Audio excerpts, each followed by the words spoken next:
Good morning, everybody. Welcome to the stream. I'm going to quickly check to see if I got everything working.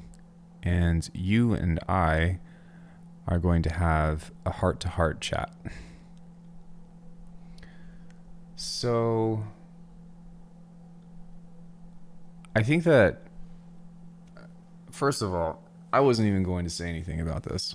And to be honest, I think that it's important to not start sticking your face in other people's business. Whether or not there's some legal issues between what's happening between Not Low and Go Syndicate, sample packs, and all that stuff is kind of a matter between them. But I would pose the question on, is this crucifixion or whatever, crucifixion or whatever, an act of jealousy, or is it an act of justice?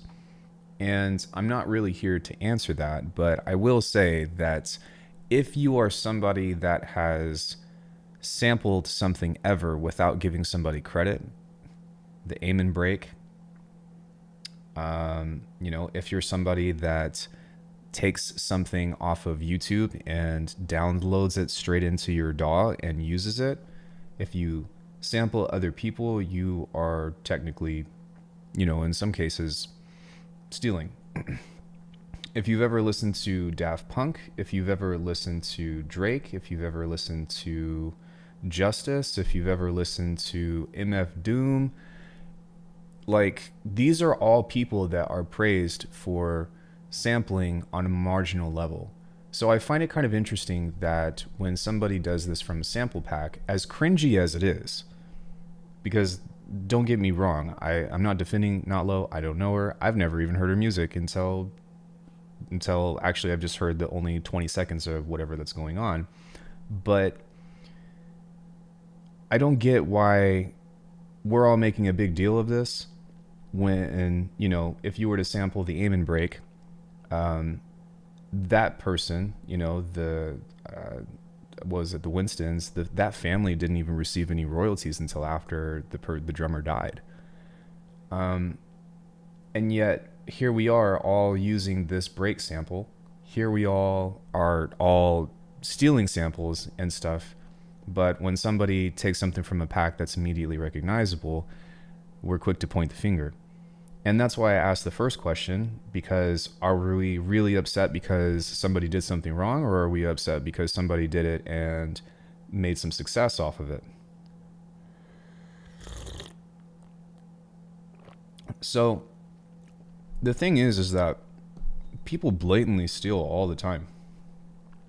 And I think that, unfortunately, myself included, as part of the producer community, we're all low-key hypocritical as heck. There are samplers that allow us to take these sounds from any kind of source, right? Your phone. You could literally plug your phone in and sample something and put it into the MPC. If you know how to route your audio, you can literally take stuff from YouTube and download it and use it for your tunes. And I think that there has been an extensive amount of culture that has been built upon samples. And to what extent does somebody have to go to that breaks the difference between somebody saying, oh, I noticed that you sampled that and that's really cool, versus, oh, you're stealing someone else's work? I have a personal opinion. I think that it's a lot more respectable for somebody to buy a sample pack and use something that's royalty free, as opposed to go on Splice and that artist who you download a loop from or whatever gets 10 cents. At least they bought the $30 pack. And Splice is a whole different deal in general, and that's a whole problem as well, which I find interesting.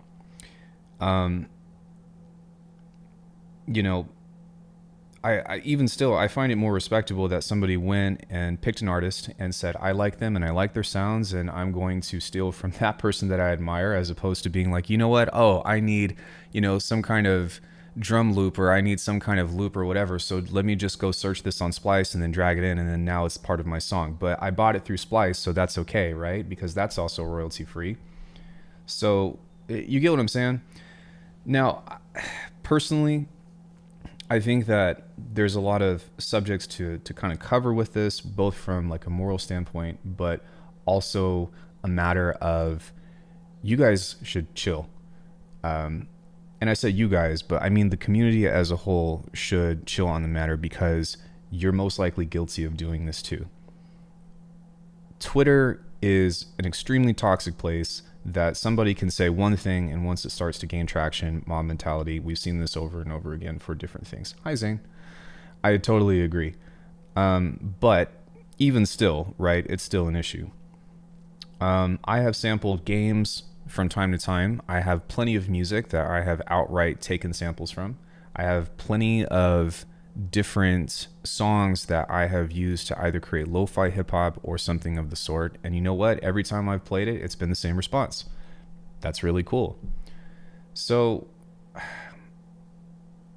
I think the issue here is, rather than say what you should and what you shouldn't do, this is something that I actually want to shift gears towards, because I actually wanted this to be a lesson of what do we take away from this? How do we move on as a producer community from this, and how do we grow from this? And I mean, not Lowe's plagiarism is just that. So, right. So rather than talk about whether or not she's in trouble, or she did something horribly wrong, or she got caught, or anything of the sort, I actually wanted to talk about where the answer lies, or where an answer lies, because there's multiple answers aside from that.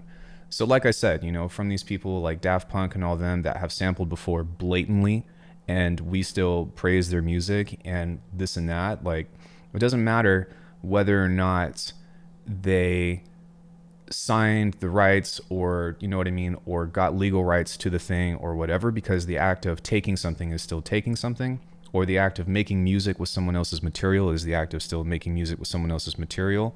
Let them figure out the legal matters. Let them figure that out. That's fine. And that's what I'm saying. If it's a legal matter, the difference between it being okay and not okay is actually between them. But what I'm talking about is making tunes or making inspiration from something to where you become more self-sufficient. For example, how to actually make use of a sample pack, how to actually use something like Splice to your advantage. And this is where I wanted to segue into the actual lesson that I wanted to give to people, which is reminding like ourselves as a community that we are actually in a sampling renaissance, if you will. With the digital age and with the popularity of resampling coming about, it is almost more conducive. It is almost easier for us to utilize the technology that our programs allow us to, and put in just a little bit of effort to resample ideas from our own work, than it is to go out and try to steal something, than it is to go out and try to sample these things. Now, why do we do that in the first place? Well, because we like those songs, we like those sounds, and sometimes we want to put a creative spin on it, or sometimes we just admire them so much that we're compelled to pretty much steal it, or, you know, or make it one of our own and call it a piece of work that becomes a body of ours as well, to some extent. I think that Cameron, Venus Theory, had an amazing video that he put up. It was incredibly informative, and I think that it posed all of the right questions. And technically, from technically speaking, you know, when you layered her song over with the original song that was in the project file, there's almost zero phase cancellation. Does that make it okay? Does that do that? I'm not here to answer that. I'm here to remind you all that we all sample, that we all steal. I'm also here to remind you that there are other options that you can use outside of just choosing to go for vanilla sample pack or vanilla Splice. That it doesn't take very much effort for you to avoid these problems in the first place. There's a recent plugin that I picked up, which is called Scalar. Now, Scalar, nobody has a problem with, but it's got all kinds of chord progressions and all kinds of theory and things at our fingertips that probably have been written before. But with something like this technology as a whole, because that's a whole different thing that I wanted to go into as well, is that this is something that, allows us to build and make music with zero music theory, right? If you take, any chord progression on here, let's go C sharp, we'll go, I don't know, harmonic minor or something, assuming I can find it. And you go 3, 6, 1. We just wrote a chord progression, right? You take that chord progression, you drag it out. Well, now you've got a piece of MIDI. And now this piece of MIDI is relatively immortalized because you have something that you could literally put millions and millions of presets on and come up with something relatively unique. So there's a piano on here, right? We could use that. We could use the presets that are kind of built into this. We could also pull up something like Omnisphere or whatever. If I even have that installed, I do. And whenever this is pulled up, we can literally surf through all of these presets in which to find. But the thing is that step right there that we just did covered so many bases of finding something that's interesting. And because we have the ability to take a very simple idea and turn it into something that is honestly a lot more interesting or a lot more inspiring, I'll just find something in here. Let's go for something that's like bells and vibes, and let's see what this sounds like.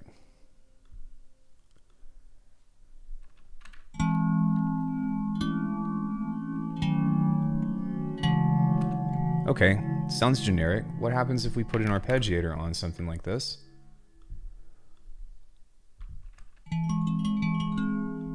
Let's go 1/8.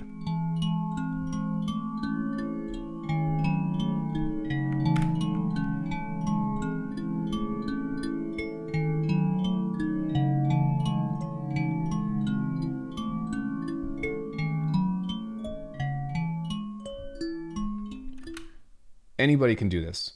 Anybody can do this. We should all, if you have any kind of experience within a DAW whatsoever, you can do this. So let's say you get to this point, right? And you're like, that's kind of cool, but it's not really all that amazing.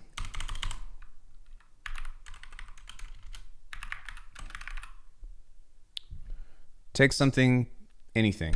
Actually, I'll get to this in a second, but if you were to even throw something like a delay on here, even as simple as this, let's use the kilohertz one. Let's say you were wanting to go into something that's like IDM, right? An IDM track. I've been doing a master class over this, and this is a great example of this. Well, once you start playing this,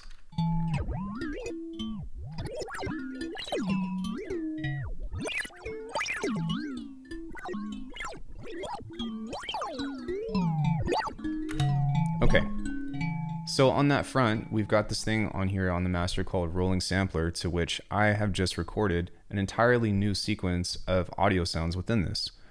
And creating and finding a riff or going into this constant process of resampling is so much easier than me going on Splice and trying to find the right sound, or trying to just honestly just steal something, to be honest. If you take that one step further and you know how to do a little bit of processing within audio, so let's say you stretch this out. Let's even say that you just like this one sound. There's so many things that you can build a riff from this that ends up becoming original from sources that you created yourself. Now, whether or not this is something that you think is cool or not is totally beside the point, It's about the process of understanding that you can make something that sucks and turn it into something cooler just by having a little wherewithal of how to resample. And there's there's so many videos on how to do stuff like this on my channel, on just about everyone's channel that's a content creator. Everything that I do, 95% of what I do is from scratch. But you know what? I learned this process from sampling something. I learned this process of how to make these sounds from stealing, from taking inspiration from other things that I like. This song that I made is probably one of my favorite tunes that I've ever written, and it's from two songs actually from the same game. It's called Rule of Rose. But the fact of the matter is that I still sampled it.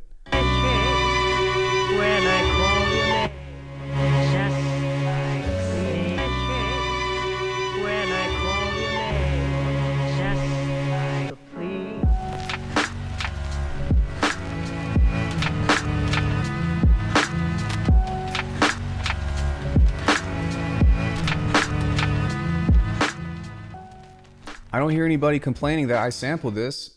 It's fucking dope. I'm sorry. I don't think that I'm the best producer ever, but this song is fucking dope. But you know what? I took the melody. I took the melody and I took another song as well and put it together because I heard a chop that was really cool. Now, in Notlow's case, she did not do any alterations to the sample whatsoever, but it was not completely unoriginal. There was many small changes, many samples or vocals and stuff that she added to it. But how much do you have to add to something that inspires you, right? Yes, it would have been incredibly easy for her to just change the pitch. It would have been incredibly easy for her to just change the key of the song. And you know what? Maybe people wouldn't have done that. But I find it incredibly hypocritical that somebody does it to, let's say, a degree as that, and yet we are all pointing fingers and saying like, oh, you know, you are a horrible person. And you know what? I've heard people sample stuff and play them out at gigs and this and that so many times. And we're all making this big deal about putting things out on labels and stuff. But how much money are we all really making from labels? How much money is there to be made off of record sales in general? If you've ever done a mashup, and taken or played out someone's song at a DJ set without their permission, that's what makes money, is shows. That's what makes a lot of freaking money. Now, that's a whole different deal as well. How much are labels earning? I mean, only as much as record sales, right? Or are these label owners making money off of the shows as well? But it doesn't matter. That's what I'm saying, is that even if I did a little bit more work, I still did not credit the original artist. Copy is okay, but stealing is not okay. You came in late, but there have been many artists that are famous that we give a pass to. Many artists that we give a pass to. So many, in fact, you would be shocked that steal stuff legally or illegally. Now, you say that copying is okay, but I think that the fact of the matter is that the copying is what most people are arguing about. So that's why I say, well, if there is a legal matter between them not, between those two parties, then let them handle that on the legal side. But like I said, if you sell a show and you play out someone else's music, or you're doing mashup without their permission, that's what people are going crazy for. They stole a melody, not the whole work effort. Well, the drums are different. If you listen to it, the drums are different, a little bit different. Here's a great example. Matt Zoe and will.i.am. will.i.am stole Matt Zoe's Rebound.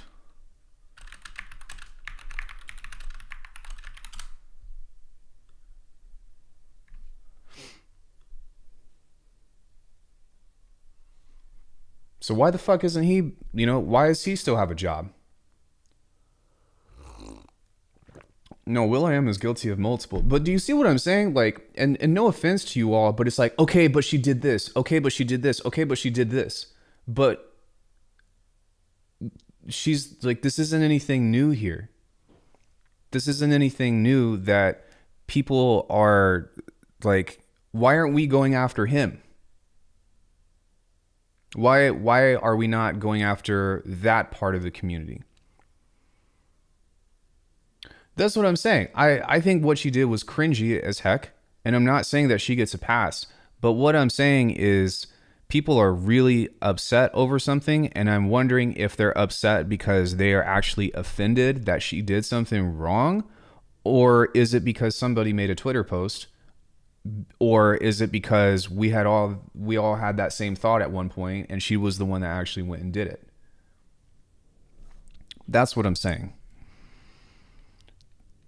Somebody came out with a tune not too long ago on Inspected, and I don't want to call them out because like I don't mean any disrespect to them or whatever, but they literally sampled Bonobo's Eyes Down, and that was one of my favorite tunes. So when I heard it, it was immediate. It was immediate.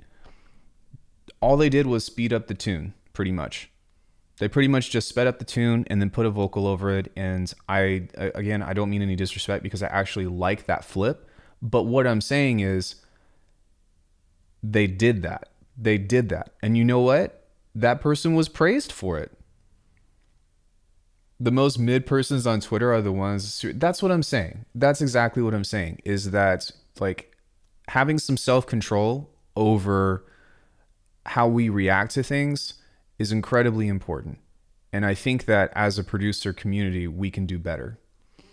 The method of calling them out played a role, having all easy accessible in social media. Again, you know, did you guys ever see that video with, as funny as it is,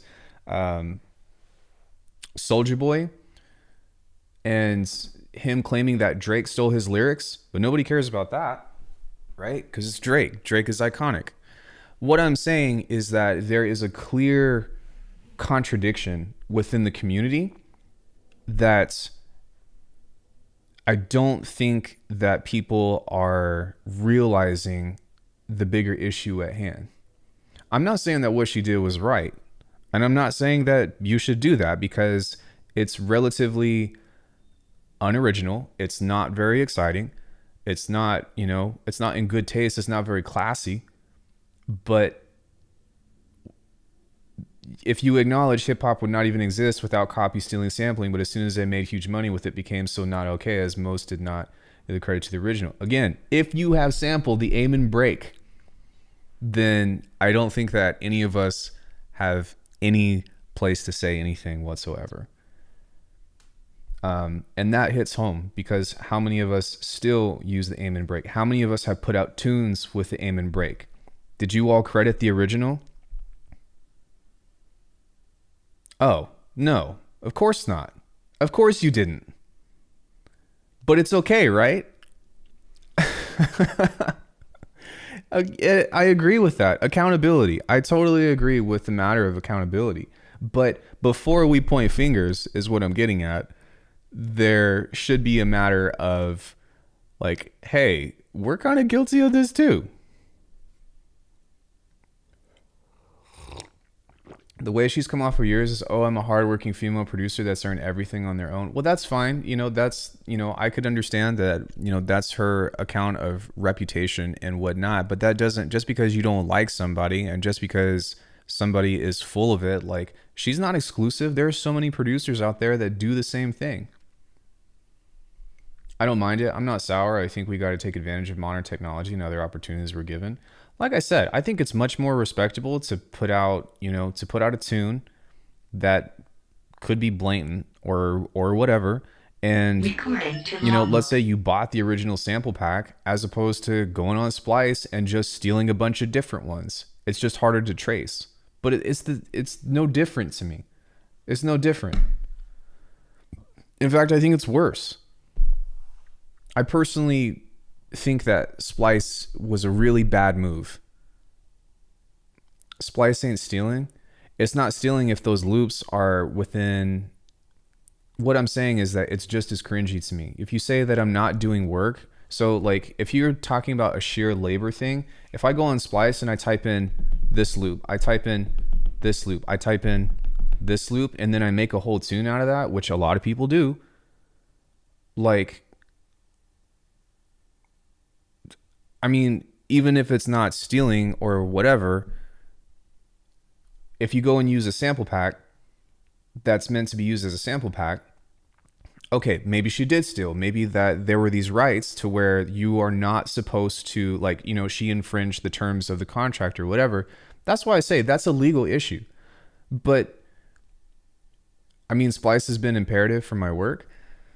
Like, I would much rather, so I, you know, Zane sells sample packs on as part of the saturated label and all that stuff, and I support that, but I think that it's hurting creators more than it's helping them. It might help you gain a little bit of clout, but I would much rather pay you $10-15 for the entire pack than pay you 10 cents for one single thing.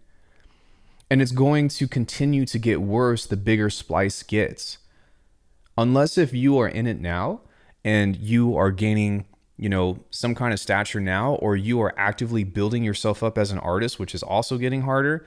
Like you can't just make stuff for Splice. You can't just, you know what I'm saying? That's where I'm at as well, right? That's what I'm saying. That it's one thing to call it out. It's another thing to try to get somebody canceled.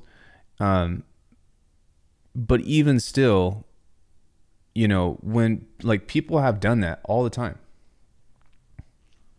People have done that all the time, including us. And that's why I say, well, you know, I don't even know if necessarily we should be calling it out or, you know, making salty comments and stuff, because everybody does it.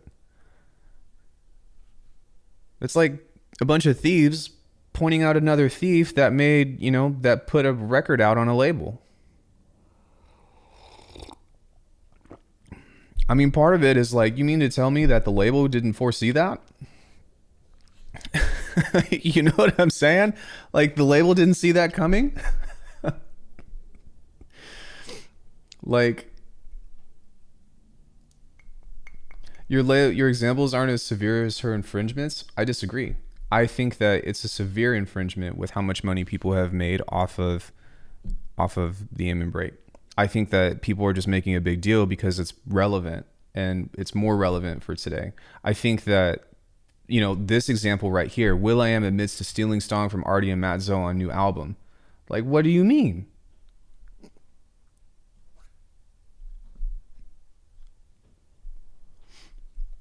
And I get copyrighted before your loop gets copyrighted. Well, you know, and that's a two-way street, right? That's a two-way street. So that means that not only are there copyright issues from people putting samples out on Splice, but there's also issues from people, you know, doing the same thing. I don't think it's a big deal. I'm agreeing with you though, Zane, is what I'm saying. I'm saying that I don't think that this is a big deal. The whole point of me wanting to talk about this was for what she did was not ethical, not classy, I wouldn't do that, right? But it makes me disappointed with the way that the community has acted towards something that they themselves do. And not only that, I wanted to offer a solution on how to avoid that, which I just covered very quickly. But I really wanted this conversation to go into the direction of talking about a better solution and a more positive thing about the idea of how to use the technology that we have today of creating something, and instead going into the idea of using these gadgets and tools to come up with your own musical material and using the tools that we've learned from sampling to resample yourself. The famous Smoke on the Water riff is a copy of a classical tune. He just modified some notes and rhythm, but he did credit many years later and mention where he got the idea from. I've had to restrain myself from commenting on social media about the hypocrisy. Like, and I'm not saying like you brought up some good points about accountability, and I totally agree with that. She's come out with some apologies and stuff. I think that the language that she used is kind of odd, but the apology was there, whether or not people choose to accept it. But at the same time, it makes me upset that people are just getting so ruffled out of their feathers when everybody is guilty of doing the same thing. To what extent? That's the thing. You're like, oh, well, maybe if somebody took it to this extent, to this extent, to this extent, but to this extent. But what I'm saying is it's been done before and people have gotten a pass over it. I'll give some talks about copyright and shit because that's a different conversation altogether. Right. And that's, and that's tricky. Like I said, this isn't an issue about whether what she did was right or wrong, because we're past that. But it's more about understanding how to react to certain things and how I would hope that the community would respond to certain things, and how to avoid this problem as a personal creator. Because if I were a brand new producer right now, with all of these things about copyright and sampling and this and that, and I was just trying to get into the world of like legalities and releasing music and all that, and say like, let's say I've got some stuff that I've sampled and I'm like, crap, I've got some really good music, but I don't really know what's going to happen. Or I don't really know if I should change it, or I don't know if I should scrap the entire project because, you know what I'm saying?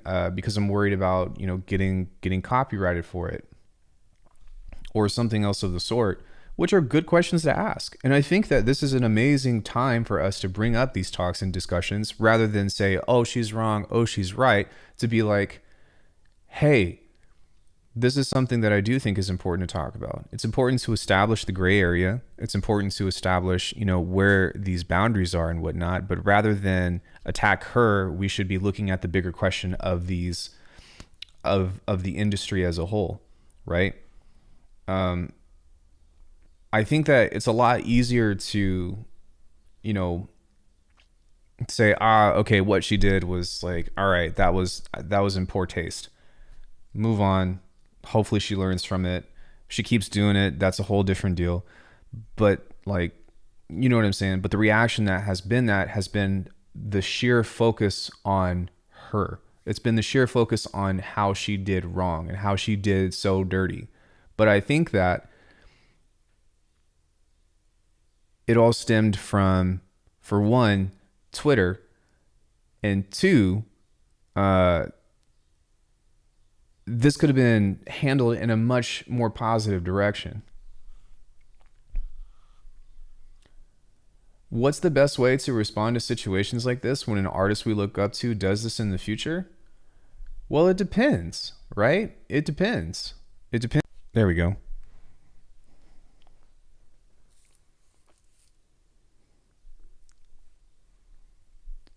I think one reason for that harsh response is because of how vocal she has been in past to the Twitter.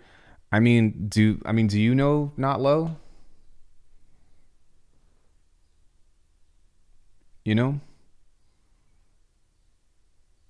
What words should I Google for this?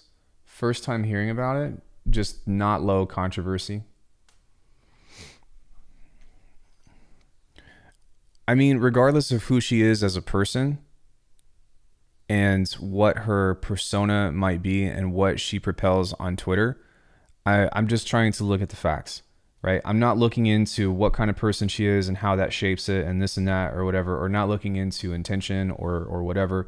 Just the sheer facts of somebody blatantly copied a song. She got a lot of hate because of the very explicit producer community we are, bass music. She took sound design bass loops. If she would use melody loops in a pop community or use the notes of existing melody, it would be the same-ish too, I think. Not in hip-hop. Not in hip-hop.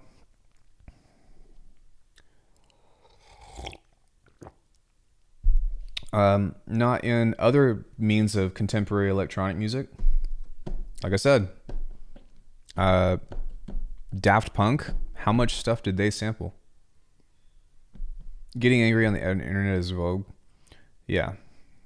It's the same as in rap. People write their own lyrics, and pop is Gucci when they have 10 writers. Yeah. It's really, I think that it's important to separate the moral versus the legal. Not because those are things that shouldn't be talked about, but because they fall into different categories, I believe. Prodigy as well. Daft Punk are goated. If anyone can sample like them, I agree, bro. You've made yourself a master of the sampler, right? And I mean, sampling exists for a reason, and I think that sampling is an amazing tool. And again, I neither think that you should, completely just copy off somebody else's work, or or do things on such an illegal manner, right? But I mean, for one, personally, like that's why I write everything from scratch. If you look at my history, everything that I do comes out of a synthesizer these days. But at the same time, it's like the producer community has been known to do this stuff. It's been known. In fact, an industry has been built off of it. Off of, let's just say, taking inspiration. So she took too much inspiration. Okay.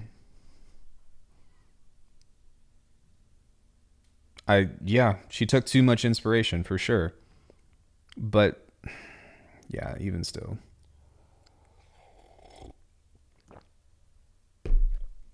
And how many rappers actually have ghostwriters and that term is coined? I think that I would urge people to go in the direction of learn how to sample and then learn how to utilize technology without even necessarily being a sound designer, but learn how to utilize technology to resample your own material. That way you avoid a lot of these issues. I think that using sample packs and using loops and this and that is totally fine, but you know what I'm saying? Like, regardless of if you flip it and make it your own or whatever, like you're still using someone else's material. And that's kind of the bottom line for me. Whether or not you have legal rights to it, that's between them. You go and you steal a whole tune, It makes it more obvious. It's kind of like, okay, you got caught. Hey, Flesh, but it's still the same thing. It's still the same thing to me. Like, why use Splice if you have yourself from 10 years ago in a folder called trash and now it's relevant? Yeah. Perfect solution for beat block, right? Is to sample yourself. You can't copyright yourself from yourself. Actually, I'm sure that's been done before by somebody from something stupid, but you know what I'm saying? It's like, we are, like I said, I truly believe, and I wanted to do a separate video about this, but I really believe that we are in a whole new renaissance of production with the resampling movement, especially within bass. And there's zero differences she's made to the samples. You didn't listen hard enough. But I understand they're dangerously close. So yes, there are changes. Let's go watch Venus Theory's thing. Go watch Weaver Beats thing video. There are differences, and again, if you were to play them on top of each other and flip the phase, the majority of the tune is still in phase. The situation made me wish there was a more clear path on how to release songs, submit to labels, and play shows. Ever feel like it's Cool Kids Club? Not Low seemed to be part of that. Yeah, perhaps so. Perhaps so. I think that, I think that music is in an interesting place for sure. We're definitely in a really odd time, and this really does not bode well for like what's going to happen in the future with AI and stuff. Like once that starts making things for us, because then the argument is going to become, well, somebody copyrighted an AI that stole all these images. Oh, that's a good one too, right? So how many of you have used, what is it called? Midjourney.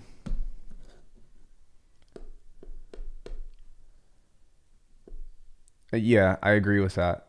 I just watched Verostasium video about quantum computers cracking encryption algorithms. Imagine AI quantum computers making our own sounds. Exactly, I was writing as you say. I used Dolly from some of our album art.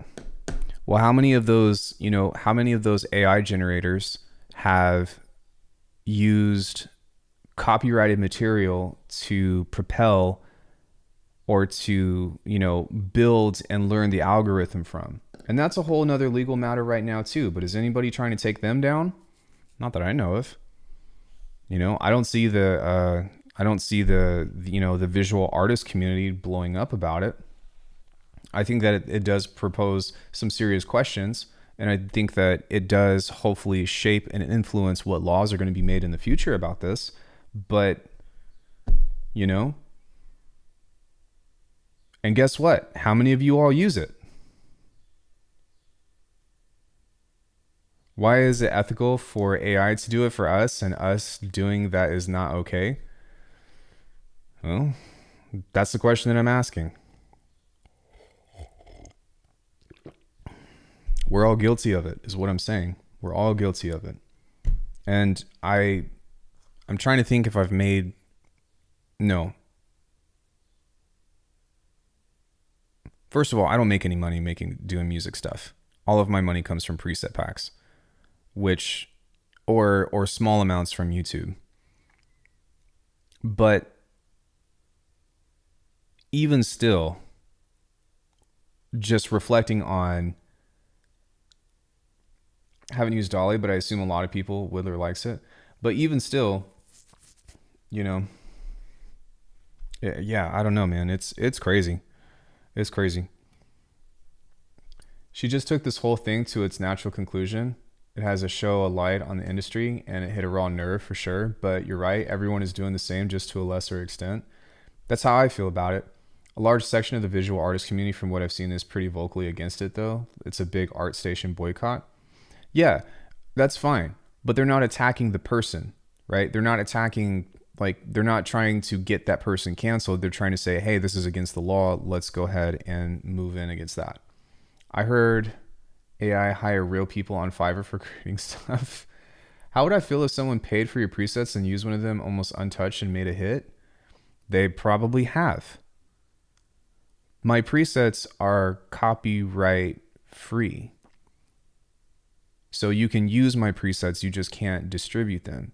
But what I'm saying is, even if somebody were to do that, if somebody were to take my presets and, if somebody were to take my presets and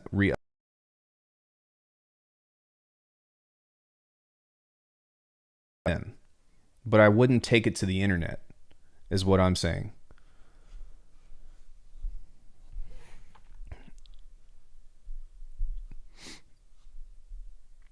I was saying that if somebody stole my presets and re-uploaded them as their own, I would push legal matters against them. I wouldn't take it to the internet.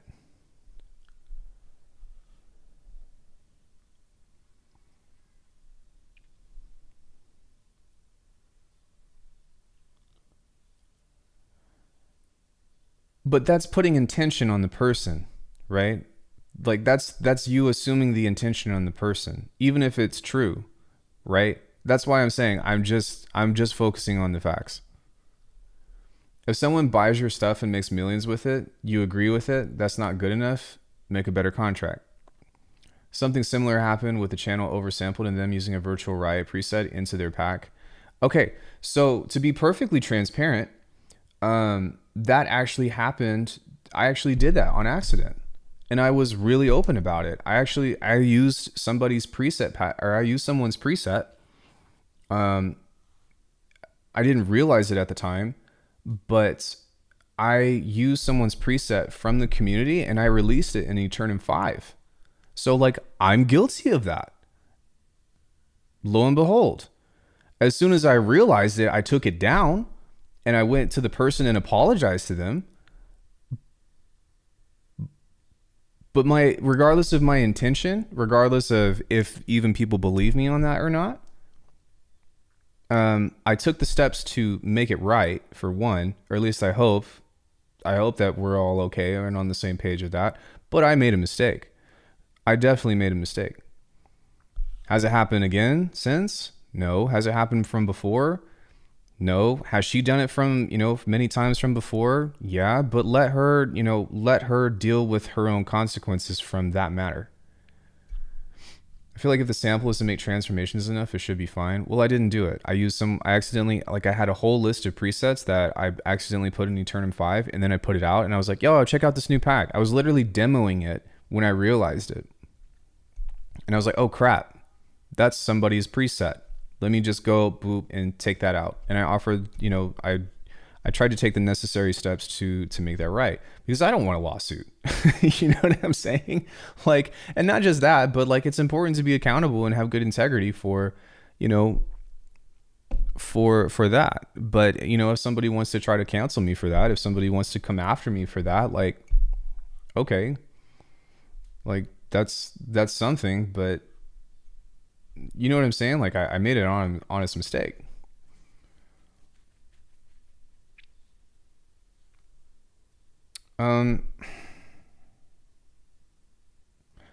I think that it's important to remember that we all sample stuff without other people's permission, whether that be in legal bounds or not.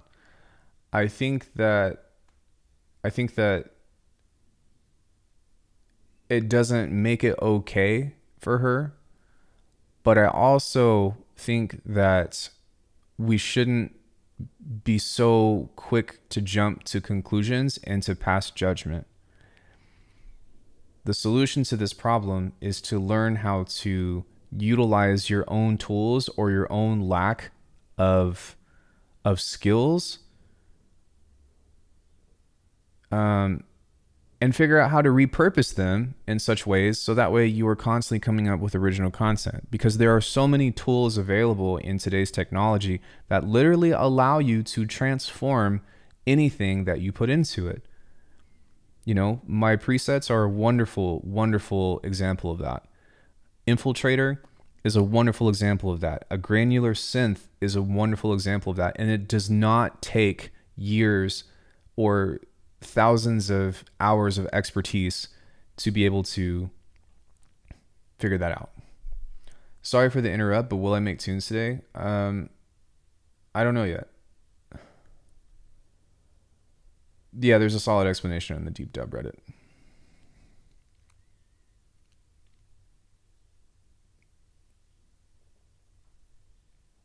And multiple examples. Yeah.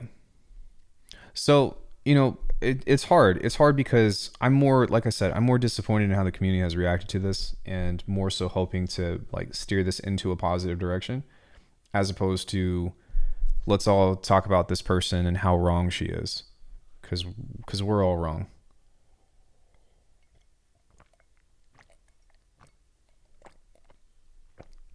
We are all wrong. And I think that outside of her, there has been so way worse damage been done. If there are legal matters, and if she has not fixed and rectified that, which I know that she took the songs down or whatever, let the legal powers at hand sort that out.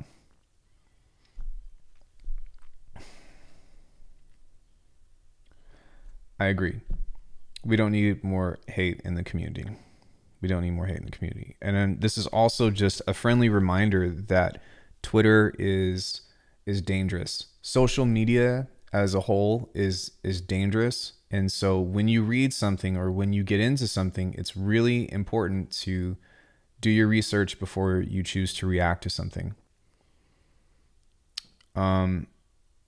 I think that it's really important not to go after these people. I think that it's really important to, be informed, and to, definitely, like, when somebody says something that or does something that's not okay, like, that's like, it's okay. Like it's okay to express, but writing along the lines of attacking somebody or ruining their career or, cyberbullying or something else of the sort when you are not directly involved is really what I would try to advocate against. You need to be old enough to understand. You need to research because life taught you. Yeah. I mean, I think that we've all been guilty of that at some point, maybe on a much less scale, but like, have you all ever had somebody point fingers at you for something and like, maybe you're guilty, maybe you're not, but like,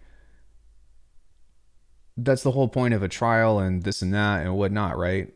But it's time and time again, do we see, just people get wild up, people get passionate, and they're just like, man, I'm a big fan of thinking I should mind my own business. Well, I wasn't even going to say anything. And I was online on Saturday and I was like, I'm not going to talk about this, but I do think that offering a solution is a positive thing as well. If you're going to talk about something, offer a positive solution.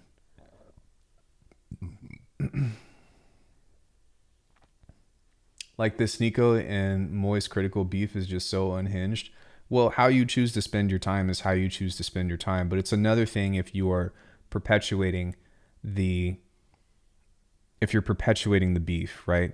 So if you go on Twitter and you say something about it for the sake of trying to get involved, for views or something of the sort, and you're not being helpful, like, I mean, you could do what you want. I personally wouldn't do that, but you know what I'm saying? I don't think that's healthy for the community. Even if you choose to do that, I don't think that's healthy for the community. Paying attention to it is one thing, enjoying it for social media because people obviously like controversy and stuff. Like, I get it. People love to see arguments. People love to see beef. I've got plenty of comments that somebody is talking shit to me and I respond, and I probably shouldn't. But like, if you're going to farm internet points, like, say something useful, say something that's going to steer the community in a positive direction. I think, like I said, that Venus Theory did an amazing job of being very non-biased and just said, hey, here are some questions. And I think that those questions are definitely worth being up and discussing. But at the same time, I don't think that it should be, it should be this mentality. Minding your own business can avoid many problems in the first place, but some humans love problems, or love to not mind their own shit and care more what others do or don't. Yeah, I agree. Hey, Yoku. I think that, I don't know. Like I said, I'm not defending this person. I'm just saying that maybe we should chill out, especially if we've stolen something before. And I use the word steal, but if we've sampled something without someone else's permission, if you have, made tunes from content that you did not create, I think that's part of it. I think that's part of this whole shebang in the first place, is like that's not going anywhere. I'm not on Twitter at all, but I've never used it because Twitter's algos are so toxic. Pretty much only promotes controversy and hate. It's the only thing you ever see trending. I have a Twitter account. I do not get on Twitter. And that's why I say, like, Twitter is not your friend. It does zero favors for you. It is just a place to get away with harassing people. If you want to complain, where do people go? Or if you want to talk, if you want to talk shit to people, where do you go? You go to Twitter. I hope they can still have fun producing music, because at the end of the day, that's what it's about. That is what it's about. Whenever I get on Twitter, I get cringe. Everyone is so entitled. Yeah, absolutely. I think the producer community cares a lot about perceived artistic integrity a lot than a lot of other communities. It's almost all online, and communities are pretty tight knit. Also, Ableton. That's really funny. I think that, I mean, you do have a point. I do think that, elitism. I think that there's a fair amount of that was the first thing that I said when I started this cast was, is this a matter of justice or is this a matter of jealousy? But I think that elitism and entitlement is really what's fueling the energy behind this, as opposed to, I hope that this person gets justice, or I hope that Like, I don't think that anybody has said anything about seeking justice for what's it called, for ghost hack. Which, correct me if I'm wrong, but ghost hack is like with ghost tech and stuff, right? Or is ghost hack? Is ghost hack? Uh,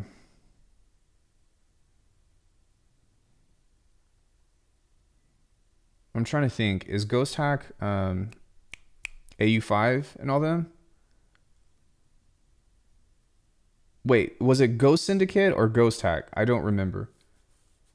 I love elitism. It always makes me chuckle. Ghost Hack is a sample company, but so is Ghost Syndicate. I've been out of the loop for a while. I haven't heard about the Ghost Hack drama. It's Syndicate, not Ghost Hack. There's Ghost Hack drama? No, I had it mixed up. I'm sorry. They're both Ghost or whatever. Yeah, so I think Ghost Syndicate is Ghost Tech. Sorry for not sticking to the community topic. My girlfriend said I look like an older Andy Anderson. That's funny. Yeah, that's Ghost Tech. So I know Archer, and I hope that that whatever comes out of this, like, he's rectified if there were legal matters at hand.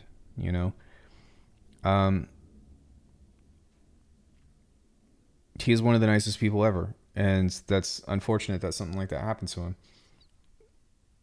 But it's also not my business, and you got to let them handle that.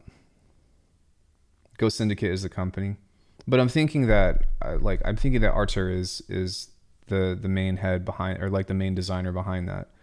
If you guys haven't heard Ghost Tech, he makes really really good music, and it's actually not. It doesn't sound much like whatever these tunes have sounded like. What's this legal drama? So Notlow took a demo project from a sample pack and made very minimal alterations to it and released it as her own tune. I think I said that correctly. It's not a carbon copy, but no, I don't think that it is legal. And that's not okay. But I don't think that it was legal, because I think that there was a terms of use within there that violated. I think there was something in there that said that you cannot use this project file or whatever.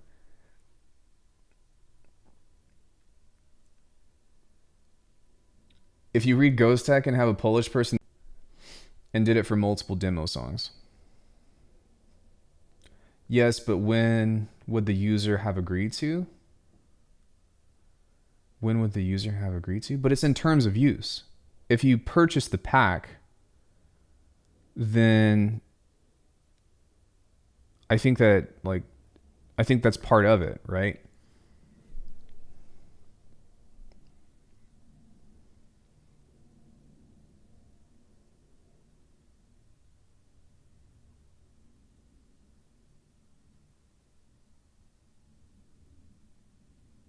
I have an idea. And before somebody says, let's stop talking about this and just make music. You have a talent for level-headedness. I remember you having the same wisdom during the Spectral Plugins thing. Way to be. Well, thanks, man. I mean, like, I'm not even necessarily like claiming that my take is right. I'm just trying to push this and say, like, hey, what is to be taken away from this? I'm pretty sure there still needs to be proof of acknowledgement. I wouldn't know. But rather than getting to the bottom of that, that's why I say let them figure that out legally, right? I think that on one end, I'm such a telepath. I think on one end, it's important to realize that, like, we don't like that, right? That we don't like seeing that. Nobody likes seeing that. It's cringy. It's also important to remember that people sample every single day without permission. People use other people's work every single day without permission, including myself. I don't do that anymore, but I have in the past. I think that it's also important to remember that whatever legal issues is actually going on has nothing to do with us, because none of us are lawyers. And if you are a lawyer, then you could speak your piece. But reacting in the way that the community has could literally destroy someone like that's life.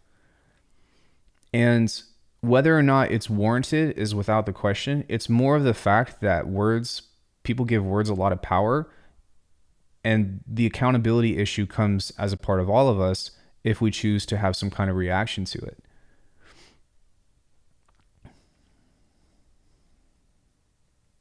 You are the gray zone. What if everyone wants to be some camp? Not many people want to be like, well, I mean, anybody's free to go, like nobody has to be here. I mean, people are choosing to be here. And I think that obviously I picked a topic today that is going to attract attention. But more importantly, I'm hoping that what people get from this is not figuring out what my take on it is, but rather, hey, here's a positive answer, and here's how to handle situations like this in the future. Here is a way to... There's a lot that I think that the community, myself included, can learn from this. It's a bit different from the software installation where you have to tick a box to agree, but with samples and loops, it happens at checkout with agreement maybe. Yeah, I don't personally know. I don't know what that is, and that's okay to not know. But that's why I'm not saying, well, whatever she did, she should be punished and she should be whatever. Like, I don't fucking know. There's a lot of elements that go into terms of service and terms of use contracts. You need to be with jurisdiction that works globally. I want to write a TOS contract for my ghost production demos, but need a proper lawyer. My family is full of lawyers, even though I don't know much about the law. So there's that. People now think that they have to choose the side. Yeah, that's what I'm saying. It doesn't have to be like either for or against her. I think that it's important to just like discuss the facts of what happened. We can talk about how we feel about it. We can feel how we want to feel about it, which is totally fine. But, I just don't want to see, I don't want to see people attacked. And I want to say like, hey, we can avoid this. Like, this can be avoided. And I think that it would even help move the community, move the production aspect of this into not only a more responsible way, but a more creative way. It makes you have to take potentially 2 extra steps to, take your sample pack and, hey Braxton, to take your sample pack and run it through Infiltrator, or run it through a snap heap rack, or run it through an effect rack. But the benefits behind that are so much larger than just going on Splice and using stuff for face value. I mean, fuck, if you have gross beat, you can literally just put something in gross beat and then like let it run and then be like, oh, look, I did a couple of things to it.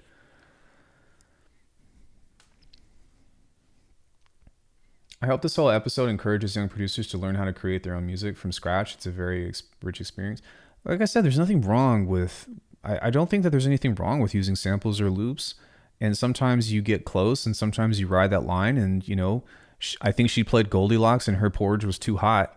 But I do think that there's so many tools at our disposal these days beyond just Splice and sample packs that will not only help. It's weird because if in a perfect world, if people were to realize this, it would actually not only help boost the industry of sample packs and Splice, but it would also create a more positive community about people creating more original things. Remember the lawsuits that already took place a couple of years ago? I actually don't. I'm not sure what you're talking about. I think learning from presets is probably one of the best ways to learn sound design, but not everybody's a sound designer, right? But what I'm saying is you don't have to be a sound designer in order to make really cool shit. Kirchhoff made a bunch of sample packs, not low used. Check him out for sick tracks. At the end of the day, it just shows the laziness of the producer that nobody in the dubstep scene will take her serious now. I don't think anything legal will happen. I mean... Okay, here's a hot take. No, never mind. Never mind.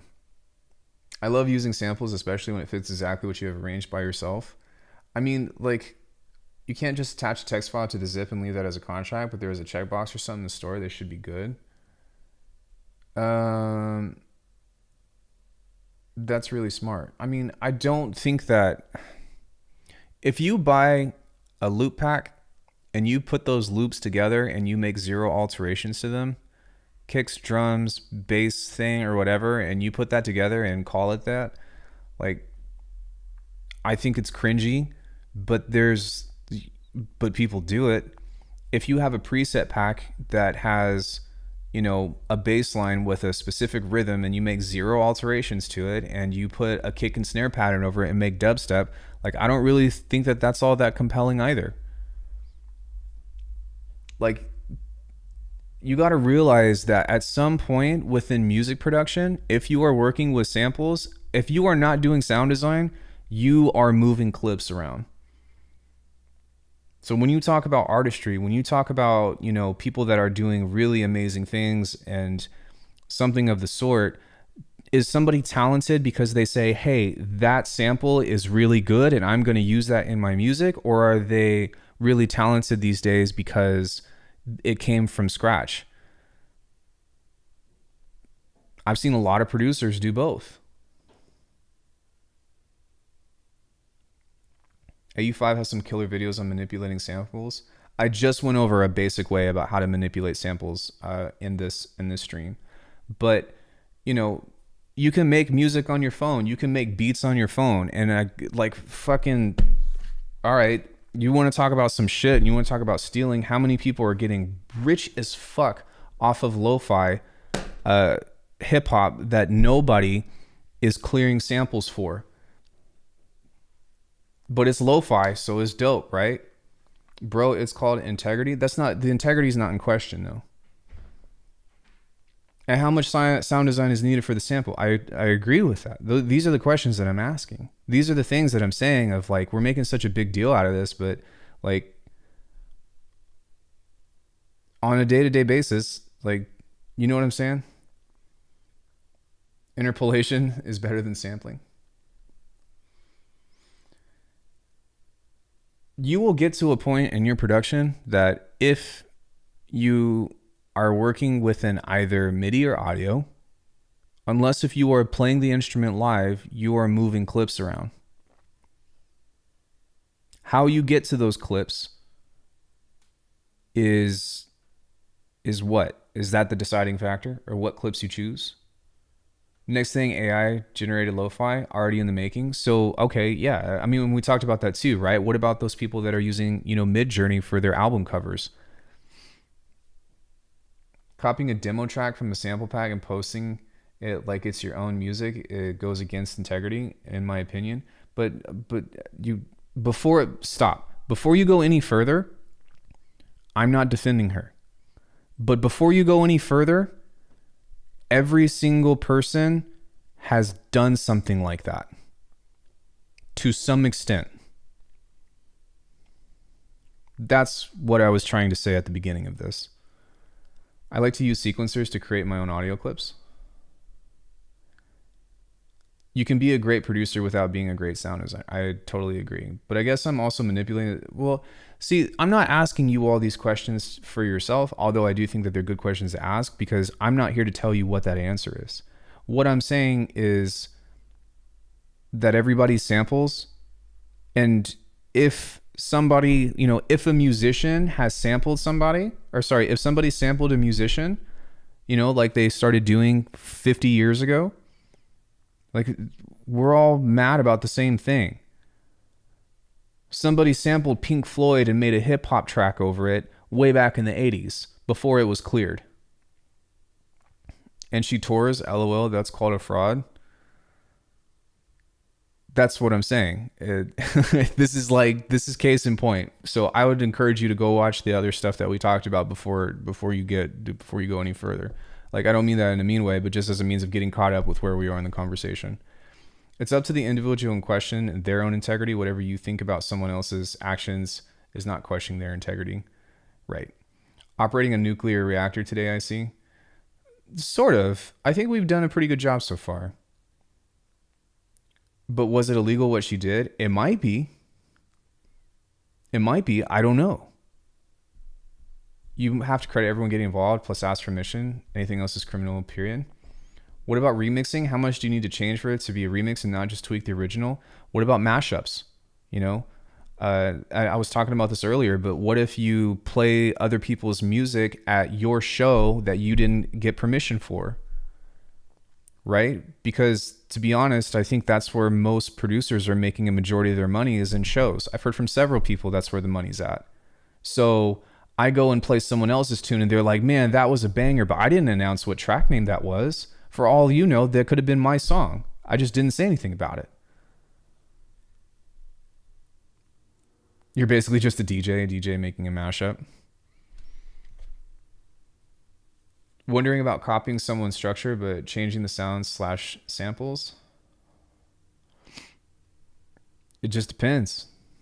It's like if Alex said there's a line in a terms of use contract, then yes, it should be illegal depending on if the jurisdiction. I was typing mashup exactly when you said that. Literally cover band, they make money too.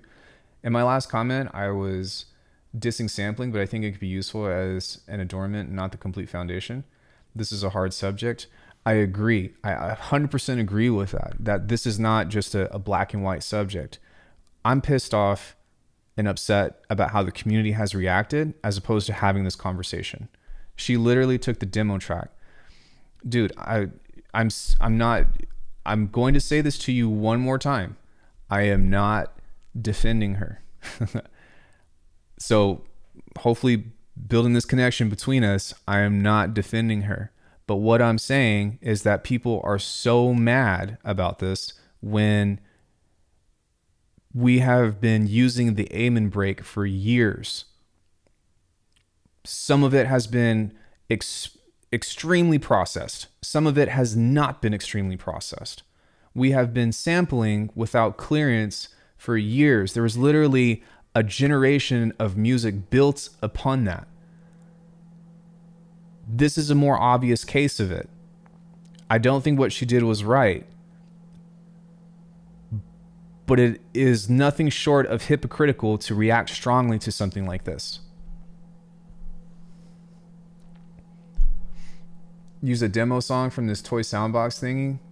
Yeah, Gorillaz, Clint Eastwood, right? That's a great example. Boom, bum, bum, bum, bum. Like that was literally on a synth, like on a hard synthesizer. That was a toy thing, and that was literally the song.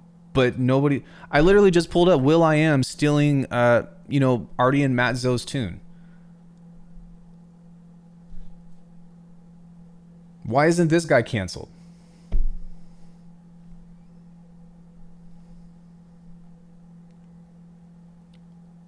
I'm not debating you, just venting my opinions about it directed at you. Well, you're saying, when you use the terms literally, when you say, and you repeat the same thing, it makes it come off as you either being disagreeable or coming off as in I'm not listening to you, which neither of those are necessarily true.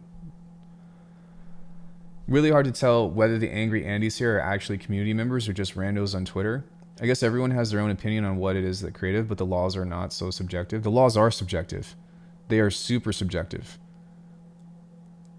People are getting mad to something that doesn't concern them directly. That's something to think about. That's what this video is about. I think that if she made a breakdown of what she did, that would be illuminating. Maybe spent 100 hours in the project and has endless tracks. The laws are hella subjective. Right. It's the amount of work done. We don't know if she spent weeks, but okay, so I even disagree with that. Like, I understand that that's a pretty healthy mentality to have, but I can literally flip something into a lo-fi track that would take me 30 minutes, but it sounds very different from the original. Right? Like, she did a poor job at making it her own. And like, there's no excuse for that. She did a poor job, right? Especially because we're literally having to flip the phase of this tune and be like, laws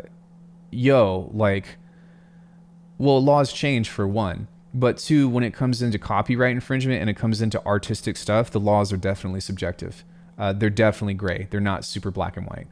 The laws get tricky, but everyone knows what she did. That matters more, IMO. Has people read the sample pack license agreement, I wonder? Yes, and according to that license agreement, she did infringe that. But that is between them. That's between the law, them, like their personal things, and the law, right? She got caught.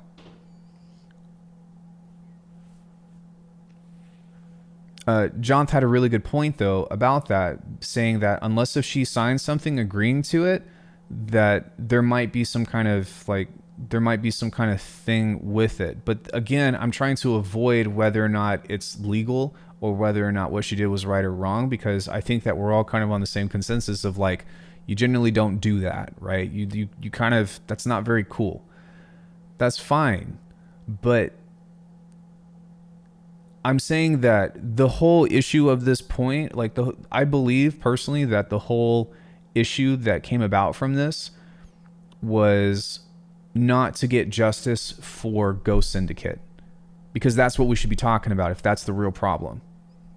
It should be about, like, for one, saying like, all right, like, what can we learn from this? And how do we prevent this? And her rectifying her own mistakes and her having her own accountability, but also us having our own accountability, and then also us being not so upset about it because we all, you know what I mean? We all sample. And technology allows us to do so.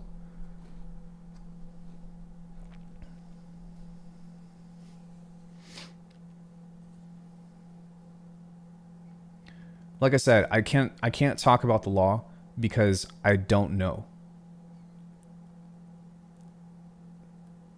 Not low made me scared to use samples. So that's what I was talking about with this whole thing in the first place. Dude, I've never done this. Not to this extent. But have you sampled something that you didn't own and put it out as a track? Have you, like, I say this all the time, but like,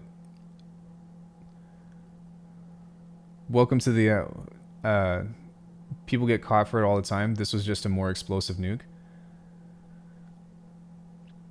Wait, what did you say? I guess the whole problem is that the known problem is the industry, and finally someone got caught. People get caught about this all the time. This isn't sampling.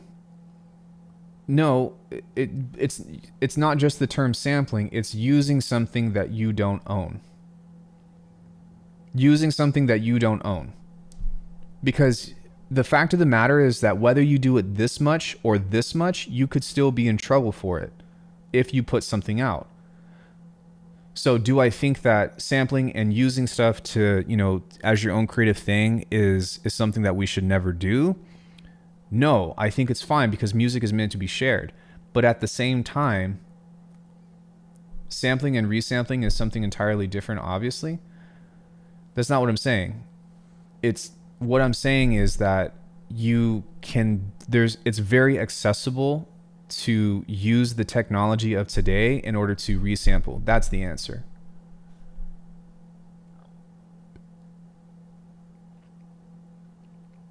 You can resample properly. This is just theft. So this is then a major subject, and I wonder if someone like Splice will chime in. I mean, and that was a point that I made earlier as well. You know, if somebody purchases a whole entire sample pack for $30 and they go and try to use the demo track, like, I actually have more respect for them than paying, you know, 50 cents for 5 different loops and then practically doing the same thing just from 5 different songs.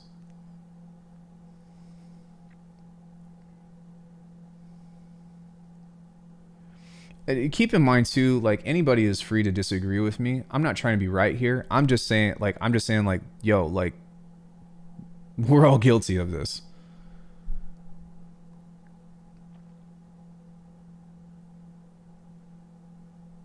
Is it even legal to prohibit the use of the resource for profit they sold and add that?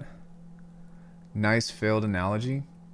If you can't resample, don't take photos.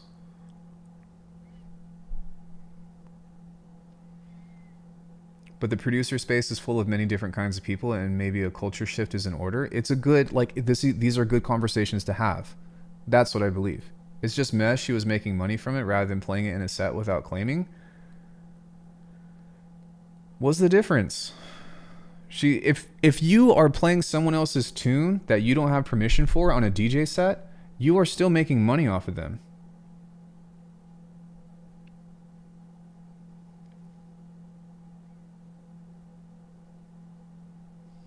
Hi, honey. So this artist, Not Low, took a sample pack and it had the demo track, and took that demo track, made very little alterations to it, and released it as a full tune.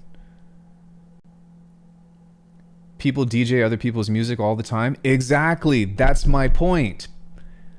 That's my point. People DJ other people's music all the time and don't ask for permission, but you are selling tickets to that show.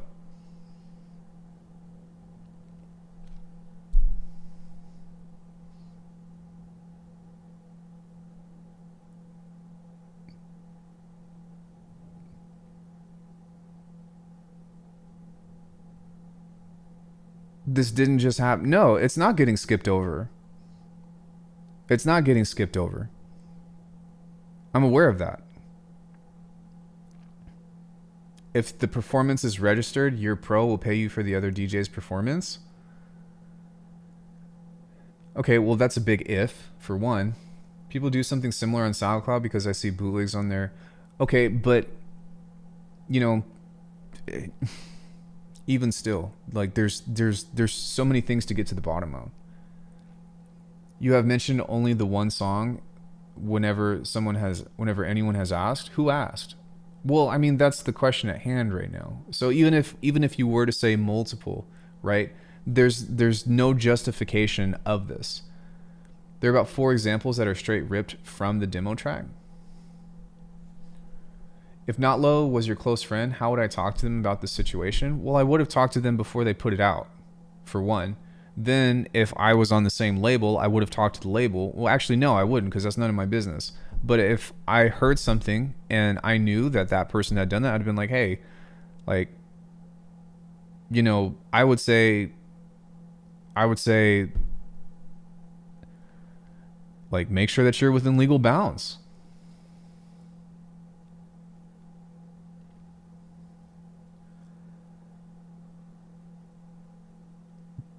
DJing a song is not the same as stealing an entire song to pretend like it's yours, even if you wouldn't make any money with it. There's no excuse for that, in my honest opinion. Well, what I'm saying is I think that you would make more money DJing a song at a show than you most likely would, or DJing a song in multiple shows than you would making sales off of that record.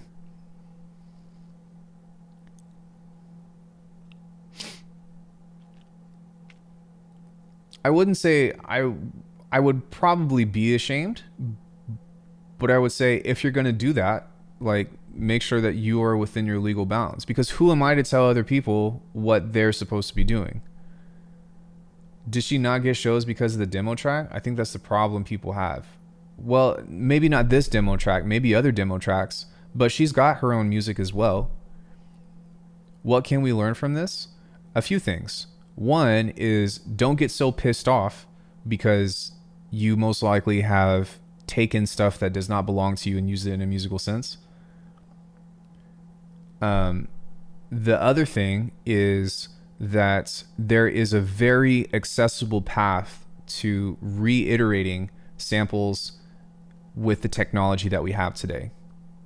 You can literally use something to generate chord progressions without any kind of knowledge of music theory.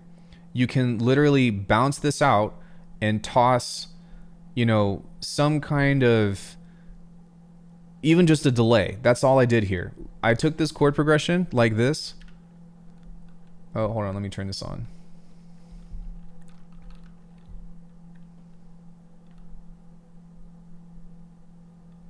Let me see if I can change this. What do you mean it's no longer active?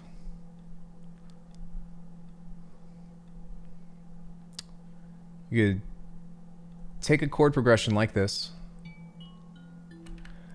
No, I'm not. That's why I said you're not understanding what I'm saying. I'm talking about the solution in the future about how to use sample packs in an integral way, and how to use samples as a whole, or use things that you've either bought or that you own into a means that is going to help you come up with original content. and also how to make content yourself that you can reuse in case if it's not there, or in case if it's like, you know, not to your standards. That's what I'm talking about. I'd appreciate if you held back on the assumptions. That would be extremely helpful. Using major chords, don't you know Pythagoras was one of the first to use a major chord, you thief? Resampling. I've talked with my partner about this, but we are in a renaissance of sampling. We are literally in a renaissance of sampling with the idea of resampling. Instead of sampling other people, it is so easy for us to generate usable content that we can sample ourselves. That is the solution. That is the answer. That is the direction that I'm hoping that we can move towards, because it's going to solve all of these problems, and it's going to actually help the industry of sample packs and of, of being a consumer of this kind of technology, right? When people make plugins, when people make new kinds of musical technology, it's meant for us. It's meant for people that are trying to find originality. So when you have something that will generate chords from you, since there's no legal rights to anybody on chords, unless if you're Katy Perry, apparently. But when you generate chords, when you generate presets, when you generate things that are all kind of out there in the open, and you take a simple tool to resample it, you suddenly come up with something that's completely new and unique. So as I was saying, you've got this like crappy chord progression or whatever. You put a delay on it and you change the delay.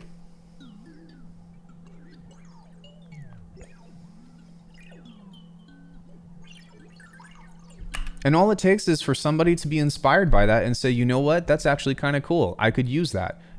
9 times out of 10, somebody's going to say, okay, that's whack and unusable. But the better that you get at sound design, the more that you can, the more ideas that you have to be able to manipulate that. You can't hear anything. That would make sense.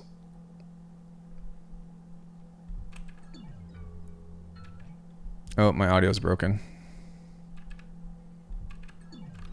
Okay, so that sucks, but it was really quiet. That's just because it was coming out of this. Apparently this is not working. Hold on one sec. My sound cards have just been crapping out as of late. And I don't know why, and that makes me sad. Or rather, OBS has not been playing nicely.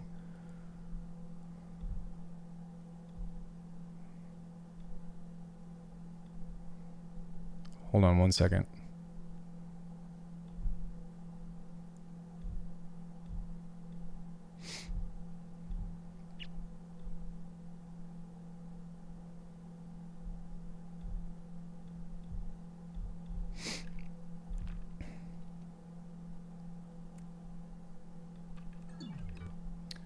All right, even if I were to do this, would that change it?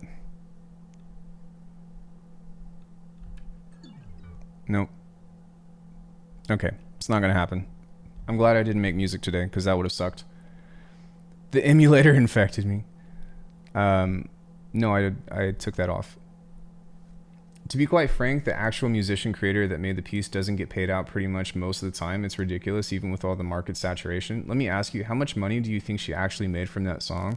Probably not very much. That's what I was trying to say from before.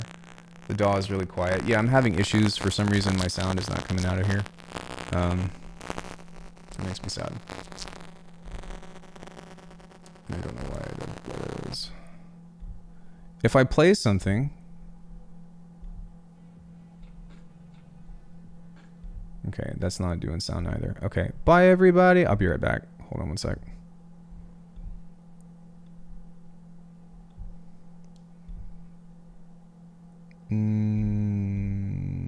Let's try that one.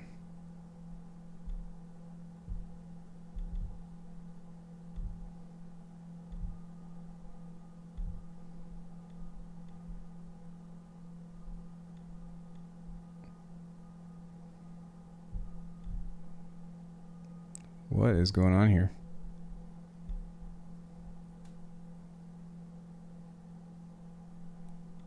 Oh, that's what's going on here. Okay, do we have sound now? We do. All right, I just had to reset the screen capture thing, and then I also need to resize this, so hold on one sec.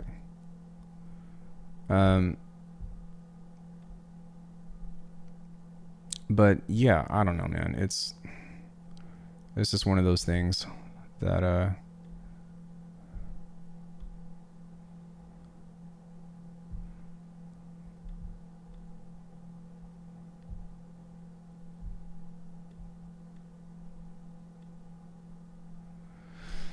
fucking ultra wide monitors.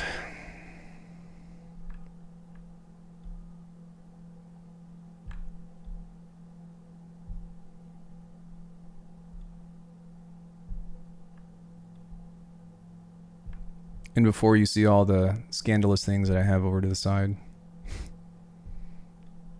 There we go. Okay, we should have sound now. Yeah. Moral of the story is be true to yourself and others. I think that's a good moral. Crackling. We heard the Tesla coil. You're clear now. Buffers. There you go. Now you're crackly. True. Yeah, I think that you don't have to go very far these days is what I was getting at in order to get original sounds. You know, chord progression or whatever.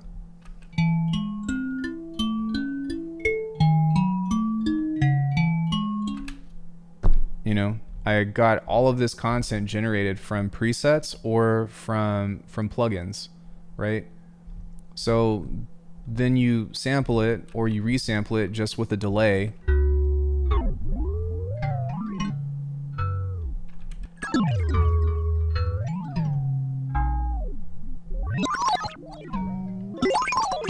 Yeah, that's what I was saying, is you just put infiltrator on it, you bounce it, you cut it up, and then suddenly you've got brand new material. Or, you know, shit, like download a preset pack from the Eternum series even, or don't, you know, find somebody else or make your own or whatever, like however you want to get to it, it doesn't matter. But just from making some really small, you know, things loaded up like this, and there's so much now. Portal, Infiltrator, Snap Heap, Silo, what else is there? What is it? Fractalizer or something from Arturia. Rift. Like you can make so much out of your own stuff. Paul Stretch. Oh, I gotta turn this back on. Glitch machines, that stuff is free. Look.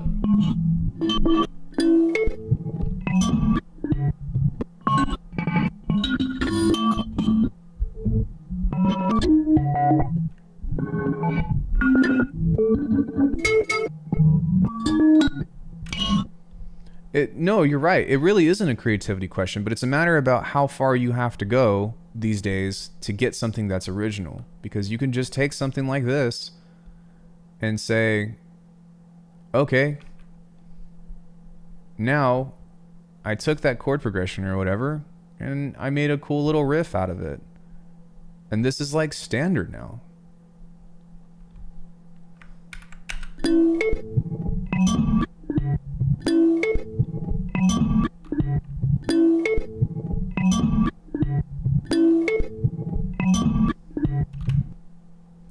Vocals are definitely one of those things that I definitely need to source samples for, but you can not anymore. Like you could just use an AI tool, right?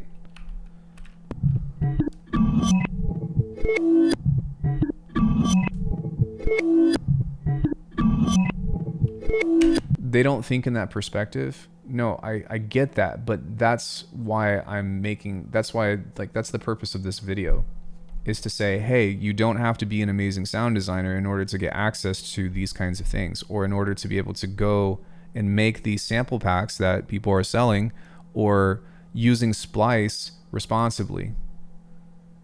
Or not even responsibly, but just as a means of like making it your own. How many of them will see your video? Well, some of you are in here. I've got 33 of you in the channel. It's a start. The problem is I see it. Wait, the problem is I see it as I think artists out there are making bank off of everything they put online. I'd only be mad if like fucking Marshmello pulled that shit, but they wouldn't dare. I think that according to Venus theory, Marshmello did sample some people. There are people that are only interested in the lifestyle of being a producer, but I try not to think that way about specific people. Well, you can't really I'm sure that those people exist, but you can't assume intent on things that you don't know, right? Will I make an official video about this? At some point I will. But I just wanted to like have a conversation about it of for one, just expressing like, hey, we all sample, we all use material that does not belong to us. And in order to make it our own, in order to use stuff, in order to transform content, because that's another issue as well, right? In order to make something, in order to use something that is already there and make it our own, you know, you don't have to go very far.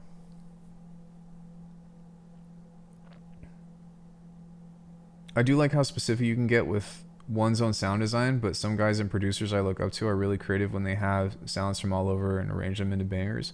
Yeah, that's fine. Like it's a scope, right? Like here's something that anybody from a beginner level to an advanced level can use as a jump off point to find more value out of the things that you choose to buy or the things that you already own, right? For example, like that's why I say like there's still a lot of demand. There should still be a lot of demand for sample packs and stuff, and for Splice and all that other stuff. Dreamtronic's vocal synth thingy looks cool. It's almost comparable to Milli Vanilli when you think about it. Thanks for hosting this video then. I like that you want to have a conversation with the community before you're just putting out a static video on it. Well, I mean, here's the thing. Like whether or not I'm even qualified to have this conversation is a whole different deal. But I do think that as far as being somebody that wants to advocate like a positive outcome is what I'm standing on or what I'm banking on. So I'm not like, oh, I'm a producer and, you know, I'm entitled to being knowledgeable. It's more of like, hey, here are some things to think about. Here are some facts, and here's why I think it's important to, or here's what I want to focus on, and here's why I think it's important to like make sure that you are not only informed, but hopefully react to things that come about that make us have knee-jerk, you know, responses in a means that is going to, you know, not end up doing more harm than good. Because everyone is focused about her. Everyone is focused on her and how dirty she did everybody. But I think that if people really wanted justice, like I said, they would be looking out for how to, you know, protect Ghost Syndicate. And all those people that are so that even if that were the case, that people were wanting to protect Ghost Syndicate that's what it was, then they would also be smart to withhold their tongue, because this can also have an effect on how they sample and how they use material that does not belong to them. In some cases, you know, steal is a hot term, but that's, you know, taking something that doesn't belong to us is a fact of the matter. But in some cases, that's allowed. In some cases, we encourage that. In some cases, it's praised. But like, you have to, I think that it's important rather to like bash the person. I think that it's more important to establish the line, right? Or to establish the gray area about where that's okay and where it's not. Bailey, I was just talking about that with the aim and break. I was just talking about that. That was the first thing that I said. I was like, honestly, if you sample the aim and break, like, you have zero right to be upset. Unless if you have paid that company royalties, we have zero right to be upset. You want to talk about real consequences? That person died broke. You know what I'm saying? Their family didn't even start getting royalties until after the person that made the break died.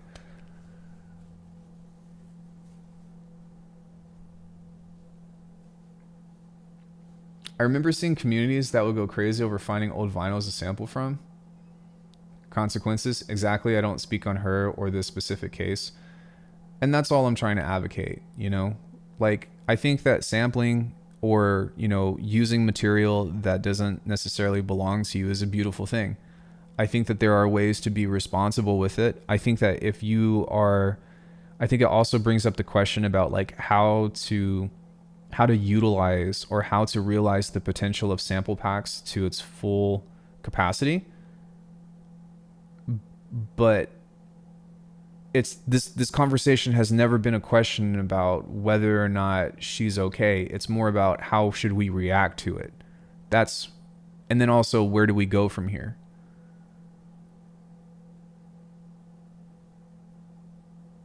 The initial commentary wasn't as aggressive until the whole reaction to her scenario. I think that I totally agree. I think that she could have reacted better and like maybe proofread some of the language that she used about lots of samples and stuff.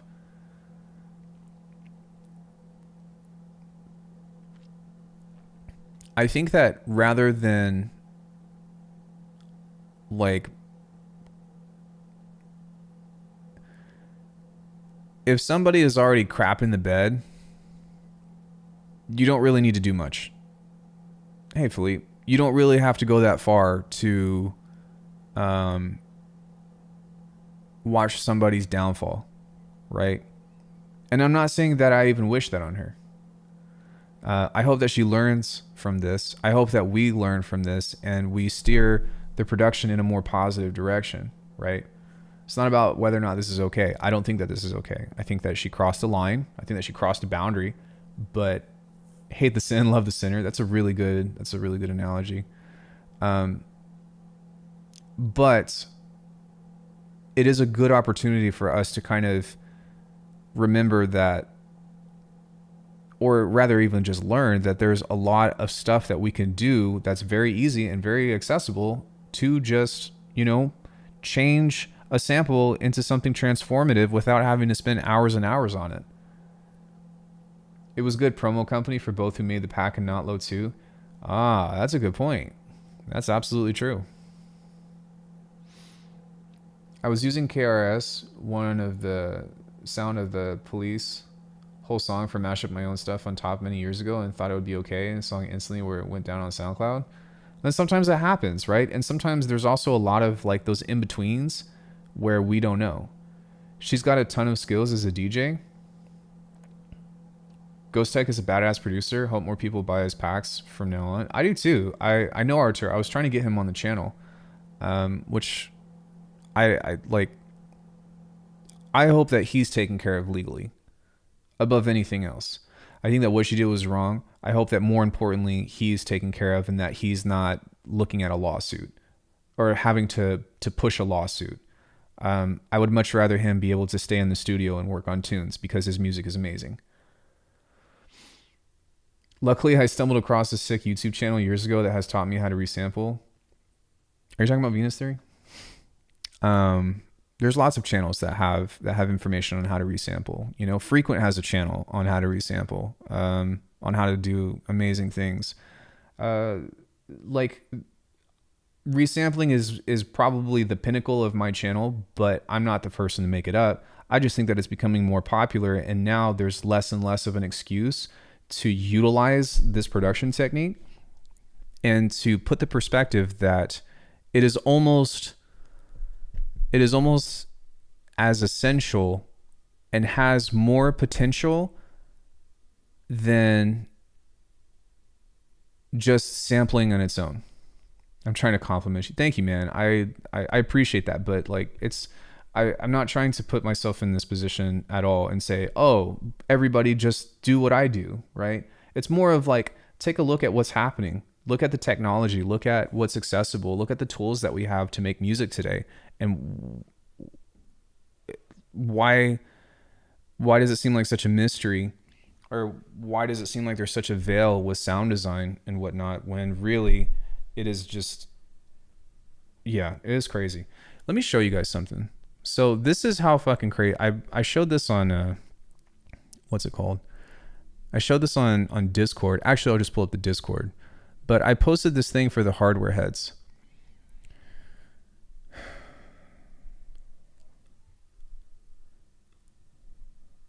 There is, you guys know the knock plugin? So using AUM and Koala Sampler, I'm literally sound designing drums on my phone. On my phone. And the price of entry was nothing compared to what it takes to buy a DAW or something. Well, maybe not Reaper, but it's Reaper. Look at this. I can literally make drums on my phone. I can sound design drums on my phone. I haven't figured out how to export yet, but there is no reason why anybody shouldn't be able to do sound design. Why somebody shouldn't be able to get access to the things that they need, or why someone shouldn't be able to learn how to alter something. I don't know if it's integrated or not. That's a good question. It might be integrated with Ableton, but Ableton Note does not support AUV3. Drambo is a little bit like Bitwig. I looked into it, but it didn't seem like it was for me. I do know of Drambo. I've watched some videos on it, but it didn't look like what I was looking for. I was basically just looking for a way to, what I'm looking for right now on iPhone are drum synthesizers, and well, I already got the Knox, so I can already process drums in every single way that I need to. But I don't have an iPad, so I can't use like the Sugar Bytes drum set or drum kit or whatever, or I can't use some specific things. So I've had to do a lot of research. Yeah, Bespoke. I do have Sunvox as well, but that's a nightmare to use.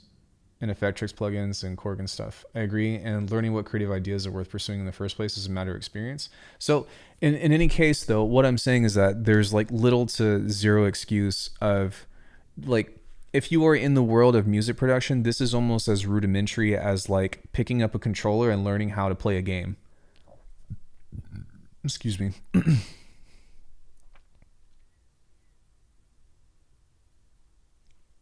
I think so. So when do you reckon that mobile DAWs will be a real thing? Like, they are. They already are. Might you get an iPad eventually? Probably not. That's a really big investment. And I was actually looking at a Steam Deck, if anything.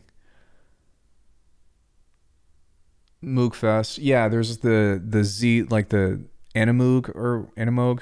Sorry, not Moog. Animoog. I didn't really like that synthesizer though, but all the FabFilter plugins are available on iPad. So like all the professional mixing things that you need, there's an OTT, which I'll get at some point, but I guess we could debate how little excuses there are for not doing what she did. A lazy, entitled person still won't care. The drum pads, 24 iPhone app. Well, but that's not in question about her being lazy and stuff, but it's more about how it's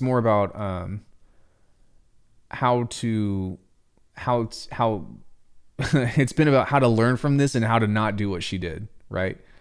I have tips on the Steam Deck. You can get Bitwig on there, but you really want a keyboard and mouse, and the Bitwig version can run a version behind sometimes. I mean, that's fine. You can play Red Dead Redemption and Pokemon on the same device. You enjoying it, yeah?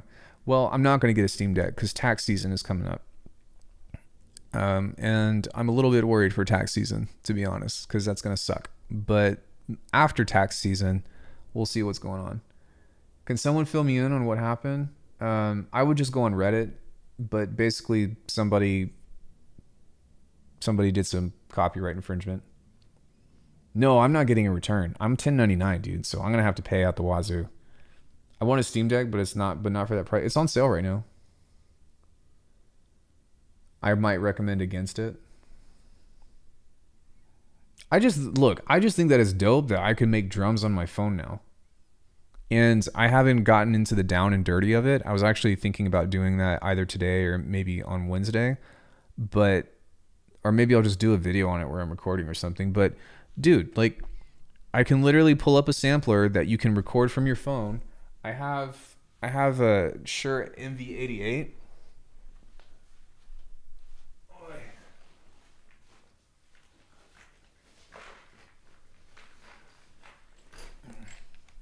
which is a fantastic microphone. So this just plugs into my phone, and it's omnidirectional. It has stereo recording, whatever, which I don't really think that you would need for making kicks and snares and stuff. But you know, you record samples into that, you put it into AUM, and then you load up the knock plugin, and then that's that. I haven't figured out how to export yet, but that's not gonna, you know, that's only gonna take me a couple of YouTube videos.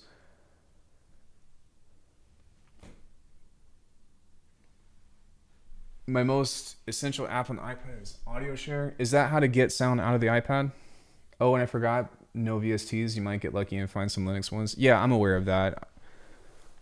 But still, like, you can do it, right? You can have Bitwig on a portable gaming console, which is something that I feel like, you know, people have been asking for years on the iPad or even on the iPhone operating software. Just flip samples your mic on a pad and you process. Well, that's what I was talking about, is I would just sample the environment and make drums and then put it through the knock. And then, you know, there's a couple of other things. Like, I believe that there is an OTT on the App Store. It's like $4, which I think it should be free, but, you know, whatever. I guess, you know, people have to get money as a developer. So, you know, $4 is not the most expensive thing in the world. You miss kilohertz stuff, but Bitwig is mega powerful. So it works fine on the Steam Deck. It's almost like Wavelab for iPad. I don't know what Wavelab is.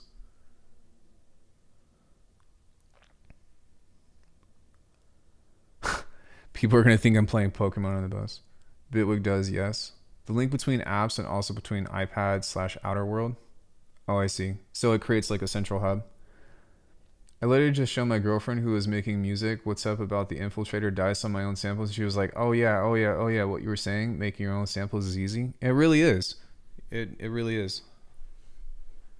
You know, and once you have that, you could just, fuck, man. It's like, it's almost too easy. It's like cheat codes, man. I've been making a lot of videos on how music making today is mega cheat codes.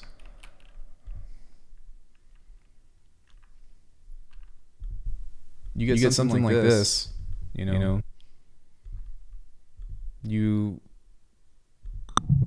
Oh, wait.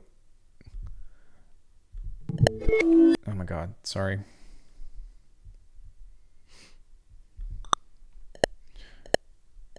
You can literally speak into the mic and do all kinds of sounds and whatever. Bleep, bloop, bloppity, doop, boop. Toss that into a granular synth.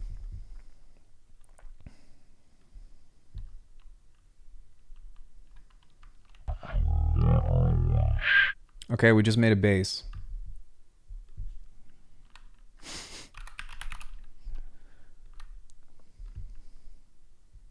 Let's make it a neuro bass. You ready?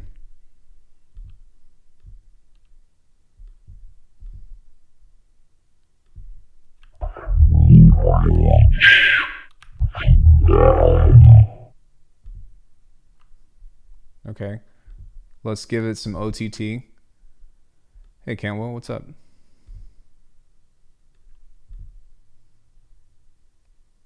I need a dynamics.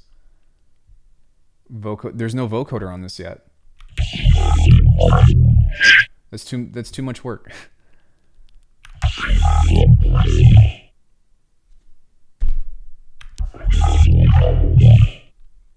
Great. That was one effect rack. And whether it be through me or it be through Infiltrator or through Portal, you know, Portal is fine too. I don't have Infiltrator. Wait, do I still have it installed? I do, but I think that my subscription ran out. Yeah, so I don't own that anymore. I never owned it. I just did a trial, but I don't feel like I necessarily need it. But you know, you could just do a Portal.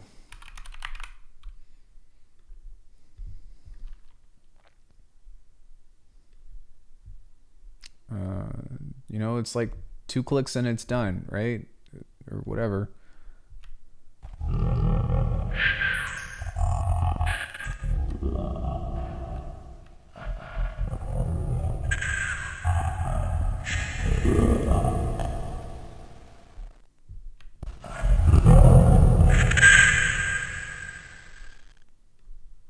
like this is all stuff that is super useful for many use cases.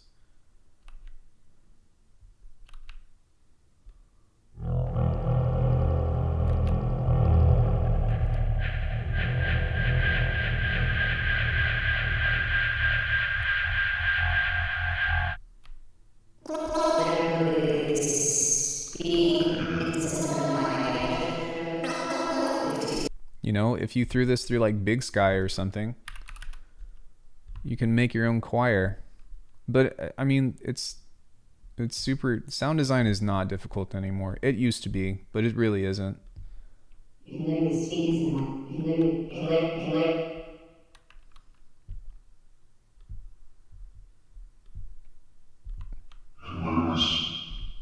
That was cool.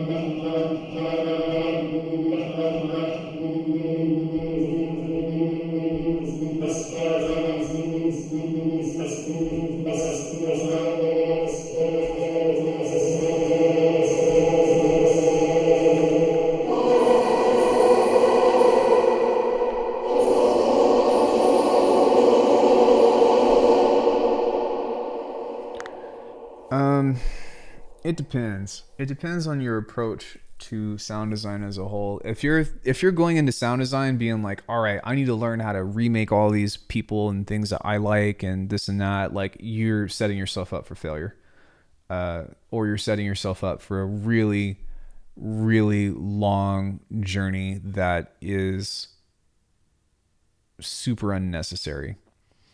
If you take the time to learn the relationship of the system of sound design as a whole, of you start with a source and then you process it with effects, then you're already doing so much more. There's like 3 things that I could give to you that will help you so much in sound design as a beginner. The first one is don't be afraid to copy and paste and like toss an entire, like your whole entire suite of of effects onto a single processing chain. Remember that at any point in time, you can record to audio and then repeat the process.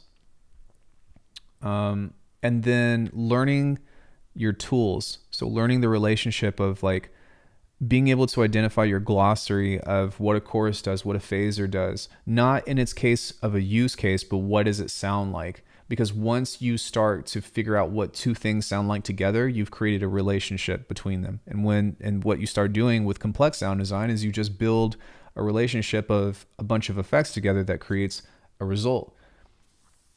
That's what will ultimately help you be an amazing, quote unquote, or a proficient sound designer. Always follow your fart. It's pretty funny.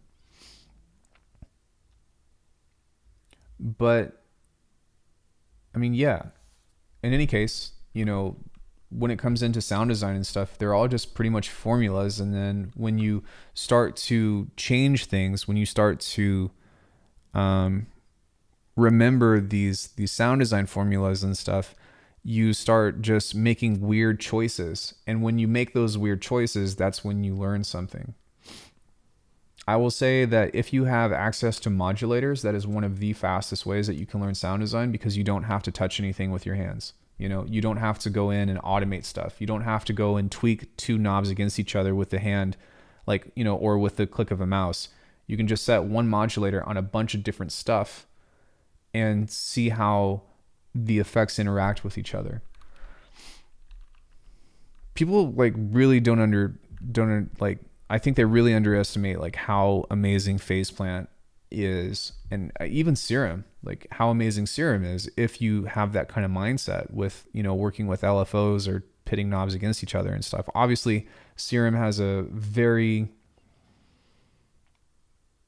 it's got a very high skills or a very high ceiling, but in comparison to Phase Plant is almost like exponential.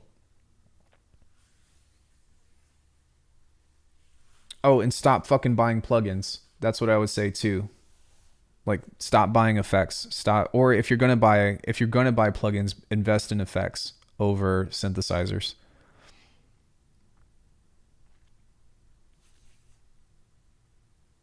I'm being called out right now. I prefer to route knobs to my physical macros on my controllers.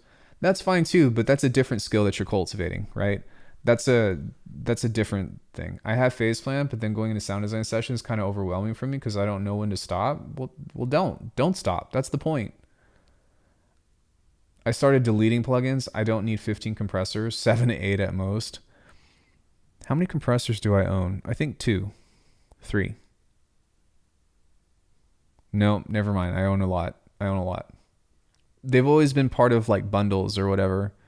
Like, to be fair, Native Instruments comes with an absurd amount of compressors, but the only one that I've ever touched from them has been GT Supercharger. I mean, to stop and actually make a track, but that's a different skill set in its own, right? There's conceptual sound design, and learning sound design for the sake of sound design is not the same as learning sound design for making music. I really don't have that many plugins either. I own a lot of plugins, but I don't keep a lot on my computer. I don't really have a plan. I tinker around. I've cleaned all my sample packs. I've accumulated 20 years in a few days. I have 5 gigabytes left. You don't need much. I think mine's like 50. One all-purpose compressor plus a few mastering compressors for flavor. I think I just use the glue. That is the only compressor that I use. Oh, that's not true. I use the kilohertz one, but I almost exclusively use that within either multipass or faceplant. How many compressors do we need, Waves? Just make less of them. Well, I mean, like their market is chasing industry standards. Their market is the Pro Tools market. I said it.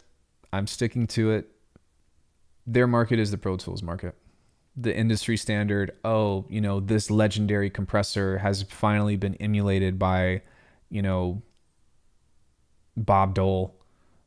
I don't know, who's fucking Joe Schmo, who has been a Grammy award-winning blah, blah, blah, blah, blah. I always remember when Vulture revealed their mastering chain. It's just an Ableton stock saturator.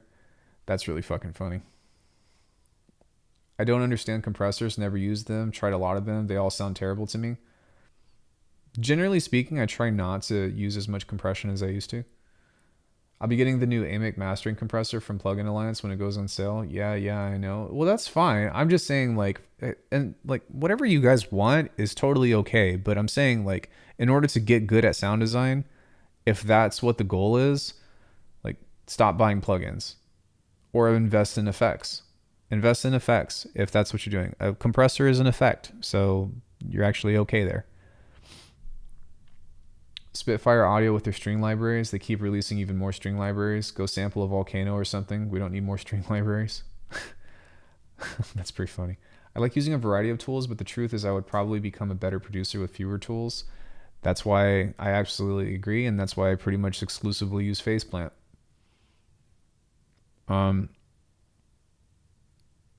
It does everything. It does everything. It has almost an entire suite of effects that is almost everything that I could ever want, sans a wave shaper and a vocoder, but it's got distortion. It's got EQ filters. So it's very easy to a sweet even. I know you use Bitwig, but what do I think about Max for Live plugin called Volume Buddy? Isn't that from... I don't know. Let's look it up. I think that would be the thing. I was trying to put my finger on who is it. Yellow? That might be the only thing that I remember from it.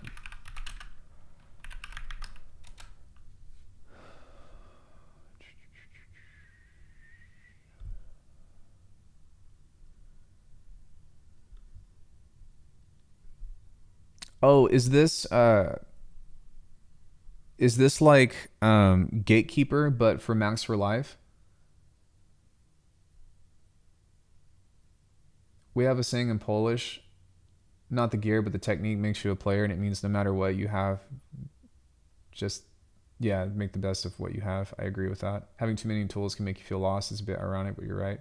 Multipass snap keeper are mega essential to me too. You can do it in Bitwig with envelope follower, but they were talking about this is a Max for Live plugin that you would use within Ableton. I think a Luff meter is cool, you know, for specific things. I'm sure that there's some free ones, but I mean, oh, this is something different.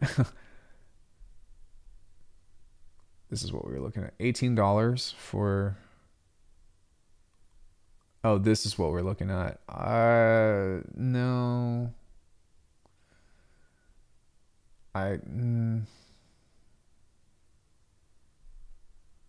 Game changing.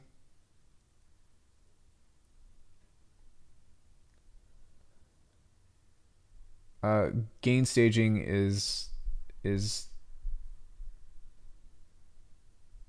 yeah, no, I wouldn't buy this.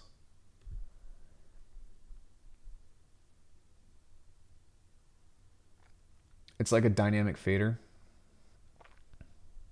Yeah, I think that gain staging was useful, but with the digital age, I don't think that it's really all that necessary anymore, because you actually don't get distortion or true distortion if you are clipping past 0 dB. Electronic digital signal processing doesn't have distortion like that.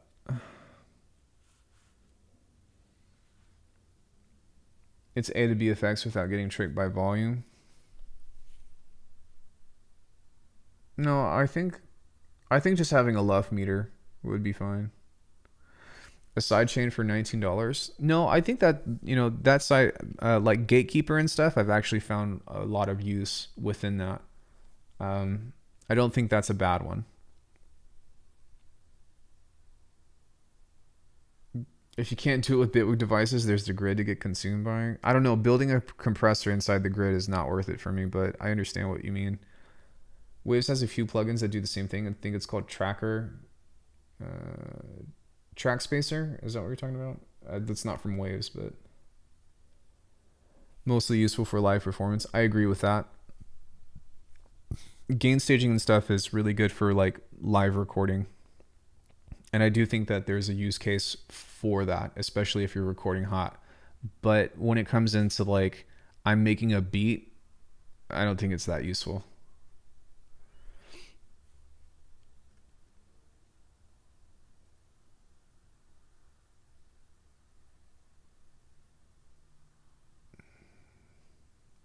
What is the grid?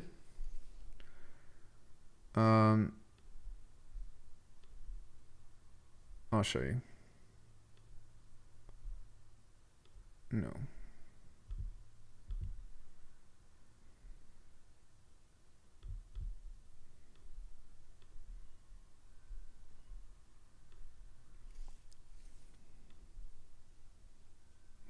What just happened?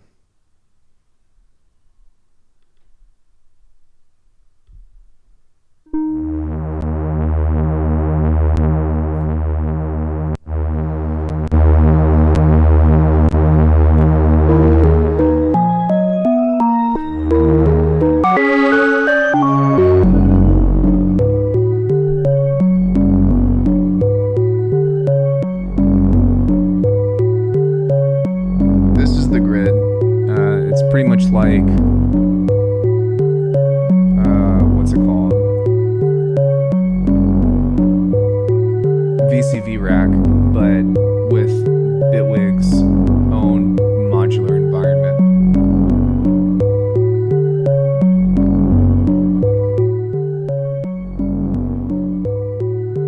So I like to use it to generate melodies and stuff like this, and just as I was talking about before of creating different stuff out of this, you can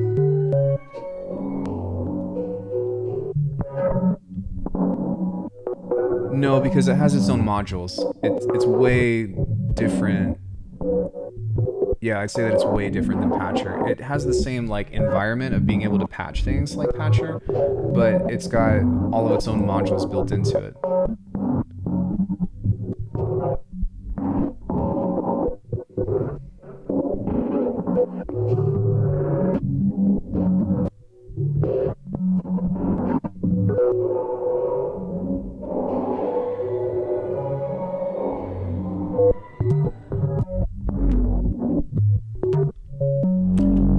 to the extent that Bitwig does.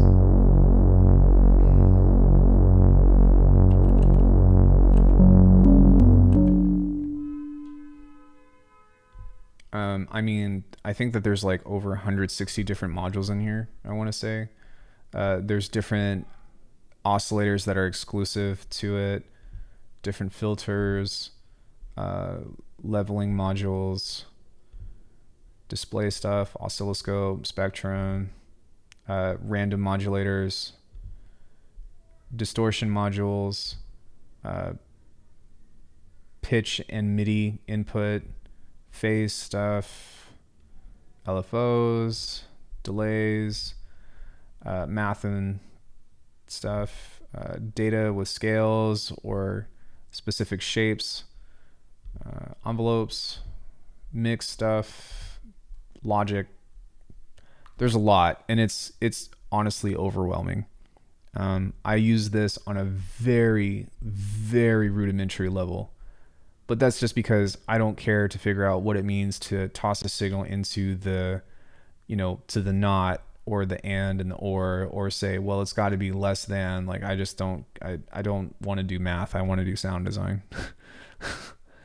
I don't want to build complex algorithms. I want to just make something that sounds cool.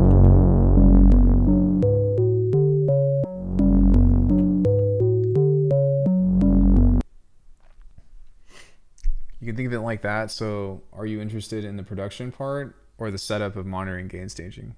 Patcher is my favorite part of FL though. I think I love the grid. Yeah, perhaps. I mean, there's a ton of videos on them all around the web. I think Polarity is a great resource for that. I've got a few things on just how to build generative sequences and stuff, which is the only reason why I really use it. But I've made some crazy stuff with it, and it's not hard to get into. It just takes so much time. That's what I don't like about it, is it's so time consuming to get very simple stuff. Because I want to make my own GUI for the preset as well. While producing and doing sound design gain stage, it becomes second nature after a certain point. Yeah, it's like you if you mix as you go, you're kind of already gain staging, Max makes you outright program cut. The grid is like significantly easier VCV rack. Well, even VCV rack is, yeah, it's too much, but you could look into Cherry Audio as well. That's another modular environment that you could start sending cables and stuff through if you wanted to. I like that within the polygrid, the cables and all that are very thin, so it doesn't look like actual wires. I would not recommend Reason. I hate that Reason is all linear like this, which you're not wrong, but Jesus, no. No, I would hate to do routing and sound design on a Reason rack. I would shoot myself in the foot.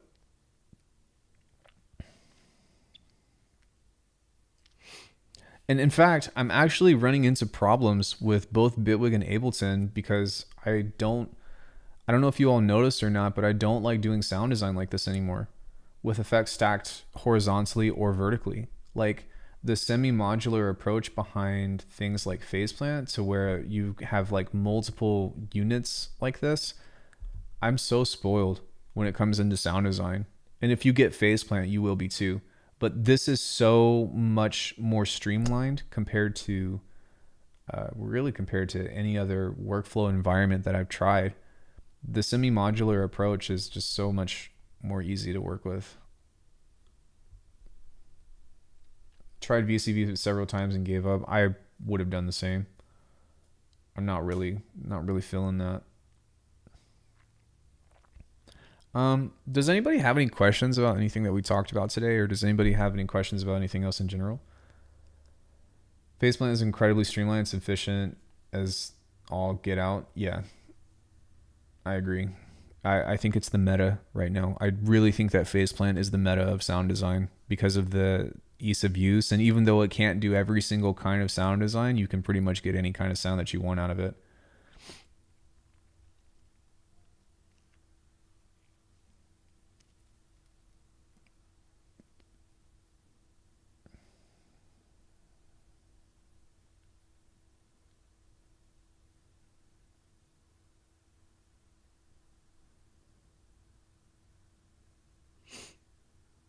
All I want is drag and drop from modulators like in Serum, and then I'm sold. I mean, faceplant, drag and drop, and more effects, and you can have multiple. I'm pretty sure you use faceplant though, right? And if you don't, we should have a talk. If you use Serum and you're looking for something better, but you have not tried faceplant, like, we need to have a chat. If you use Serum and you're happy with it and you like doing sound design, like, you know, third-party effects and stuff like that, whatever, like, okay, I can get that. But if you've kind of outgrown Serum and you want the next thing, faceplant is the answer for you. I don't like the way you route modulators in faceplant. Really? I mean, it's the exact same as Serum.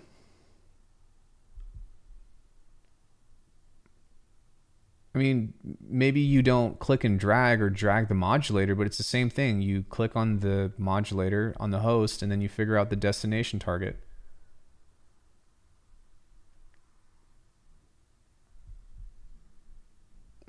And what's really cool about this is that it shows you where it's going. Hey, Maniac, right? So I'm like, oh, look, I can figure out where this wants to go. See rum, drink rum.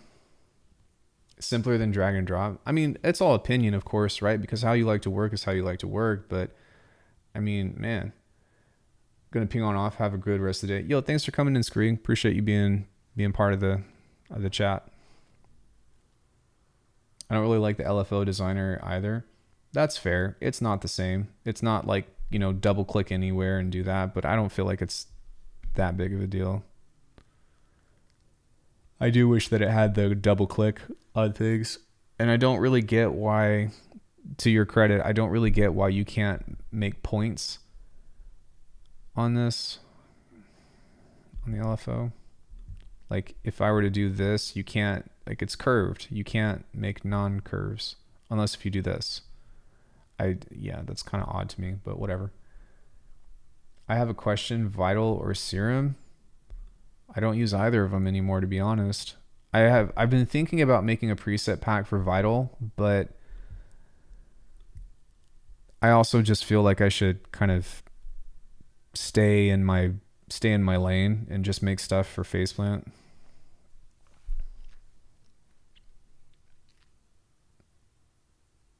I know setting those levels are important, but I wouldn't know how to specifically set them or what are optimal levels for each part of the spectrum. Well, it depends on what you want in your mix, right? So like, there's not really a right or wrong answer. Vital, if you've never used Serum, yeah, because it's free, right? If you're used to Serum, then use Serum, but Vital is very powerful. I mean, there's a handful of features that separate the two from themselves, but they're not so significant that I would be like, use both, I guess. I'm trying to think.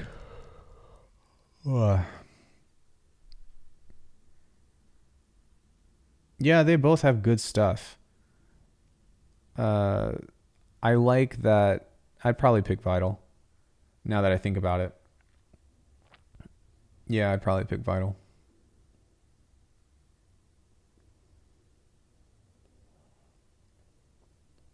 And in Serum, it was different. I feel like Vital is like Serum 1.5. Even though it still has, even though Serum still has some stuff that Vital does not, I do feel like Vital is like the natural evolution of Serum. Which is a whole different, fuck, like, that's, shit. Talking about what we were talking about before, you want to talk about irony, right? We all praised Matt for pretty much making a carbon copy of Vital. Made a couple of improvements on it, but I'll be damned if that is not almost the exact same as Serum. Yes, because we're consumers. That's probably the biggest comparison of this entire video. Is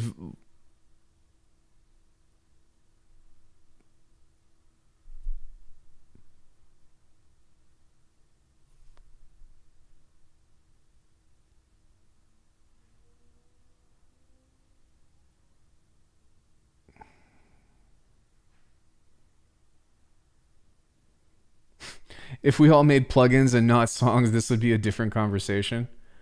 Waiting for Serum 2. I think that it's in the works, right?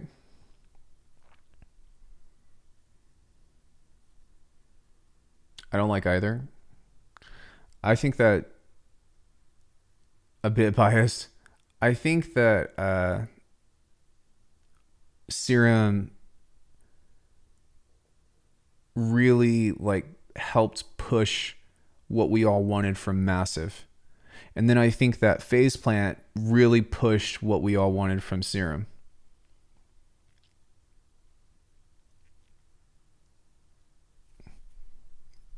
You know, like the freeform LFOs, the ability to make your own wavetables, that all that stuff was like the huge improvement of Massive. But Massive was the standard for bass music at the time, right?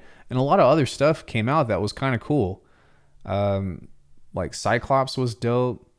Razor was cool. What other stuff did I try? Alckemy was all right. What else was there? Anybody else? Any other shit that we all used? Zebra. Massive was my first legit bought VST. I think Massive came with Machine at the time, so I didn't have to buy it. But yeah, I mean, I bought a lot of synths at the time and thinking that I was going to, Zeta, Dune, Sylenth. That was also an industry standard for a long time, albeit that wasn't really like a bass music synth. Serum was my first one. Rinse and Own on Splice. So Serum like really changed. It really revolutionized. FM8 was pretty good too, but it didn't do what Serum did. Yeah, I feel like Spire is in a different category as well because that was really just a subtractive synth, right? I say that Serum was an evolution of Massive because it was the integration of wavetables, it was the modulators, and it was also the filters and stack of effects that you could use. Because that's what people loved about Massive, right? Those other ones like Spire and Sylenth and stuff, like those were just subtractive synths.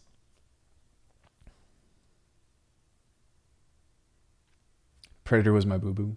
The visualization also great. Yeah, and it didn't look like dog shit. That's true as well. That's definitely true. It didn't look like crap. Like there was Zebra, but Zebra was like, and I think that, yeah, you could make your own wavetables in Zebra, but hot damn, was that a mess. Electrax, I've never heard of that one.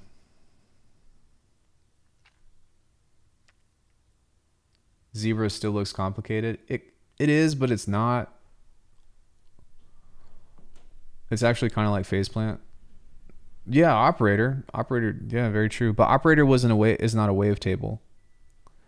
Serum isn't trying to mimic any analog synthesizer, and I think that's a big reason why it popped off. The layout was a lot more streamlined opposed to other synthesizers. Yeah, it wasn't trying to be like an analog emulation of something. All about that electric plugin in the MPC software realm. Dude, that's a good synth. And I even actually, I'm not sure who of my audience is from the MPC. It's very small, but the OPX4 and the MPC is not bad. It's kind of shitty to work with, but as far as what it can do, that's pretty dope. Is the only Yuhi thing that I got. Yeah, I think Zebra was the only one I bought too. I thought about Hive, but don't do what she did. Diva is king. I just hopped in. What was the lesson from Not Low? The lesson from Not Low is that it takes this much effort to process a sample these days, or to process or to like make a sample pack your own. And when somebody does something on the internet that we don't like, to not have a mob mentality. That is the summary. Diva sounds like a warm analog synth. Faceplant killed Massive's chance for a good rematch. No, Massive X killed Massive's chance at a rematch. Are we talking about synths? Now we are. Yeah, we were talking about not low for the majority, but now it's kind of come into kind of synthesizers and stuff. Yeah, Massive X. It's not shit. It's not what we wanted it to be. Delay Llama made every format filter useless. That's funny. What is a Massive X? Nothing but a miserable pile of... I've been getting into M Sound Factory. I just hate the interface. Thought about them, but not really a fan of Native Instruments. I like a lot of Native Instruments effects. I also don't like a lot of Native Instruments stuff. I wish that they, like, the thing that I don't like about Native Instruments is that they don't update their shit enough. It's like they come out with one version of whatever it is. That's pretty good. Nice. And then, like, they never update it. That's it. Or if they update it, like, their feature set is negligible. They're like, we're just going to come out with a new thing instead. The reason why I like Phase Plant so much, the reason why Serum was so dope is because they kept coming out with updates.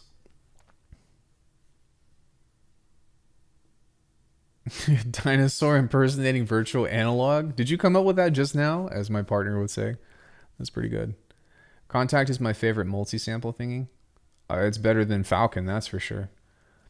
Omni is a wavetable synth, granular synth, but people mostly use it as a rompler. Omnisphere is okay. I think that, like, if you just want access to presets, it's great. It's very expensive, but I would definitely be lying if I didn't say that, or if I said that I'd never used it. I never use it anymore, but I have used that thing to death. Was Omnisphere takes so much space though? Yeah, 60 gigs. It's official, written on their site. Really? I didn't know that. That's really funny. The trick with M Sound Factory is to use the randomizers. Makes finding crazy presets and patches a lot faster. But I could just use randomizers from Bitwig or Phase Plant. Why? No. Why? Is that what happened? Like, did I kill? It's like 60 gigs.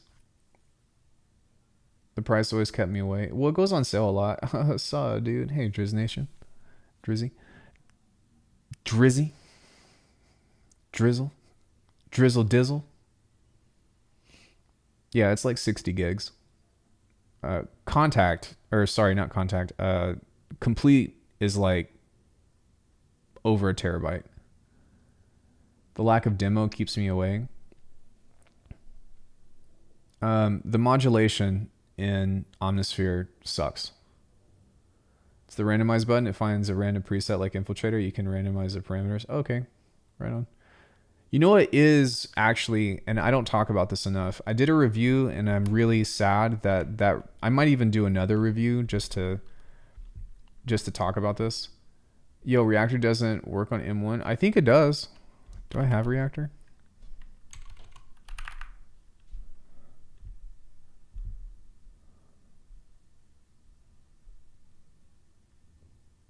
You might be right.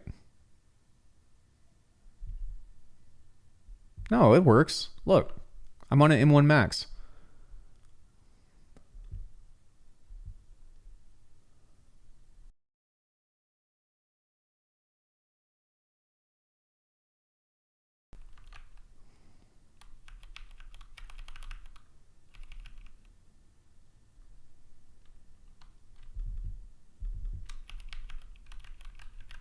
I don't hear anything. But do you all hear anything? Other than my keyboard? No, I don't hear anything. But yeah, there's form is pretty cool. Reactor not reacting. Yeah, it's kind of reactionless, huh?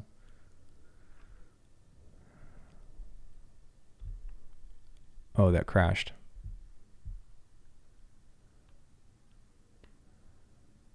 No, something happened. I think what the fuck? I wonder if Am I still live? Bro. Okay, I just refreshed chat.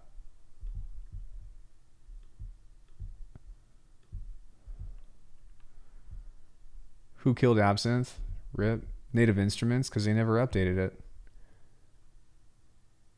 Like Isotope, some awesome tools they never updates, but huge expensive upgrade versions. Yeah, exactly. Isotope just like, and they come out with like almost completely separate plugins, and it's just like, just improve.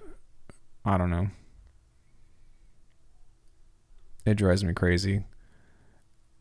It also drives me crazy that they would not, for whatever reason, update Trash.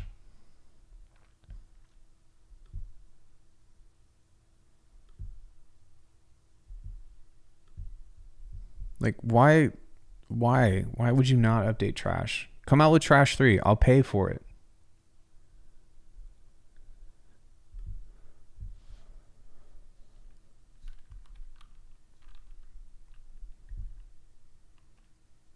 Trash 2 you can't buy.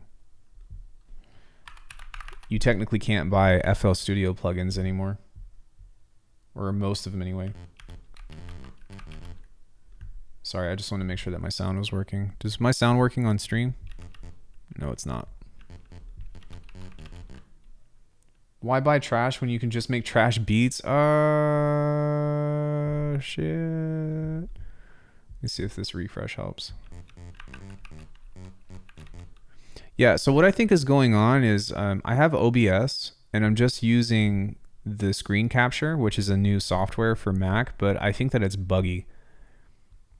And I think that's what's going on. Because if I were to add another Mac OS screen capture, and I use Capture 3, okay, and I take this one away,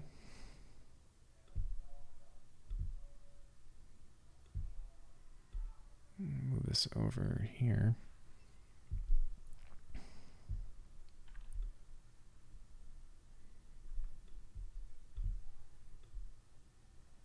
I want to say that's what's going on. I don't actually know.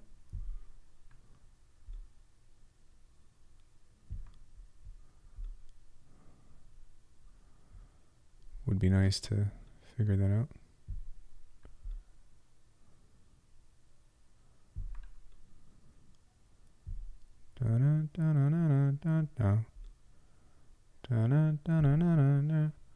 Tequila.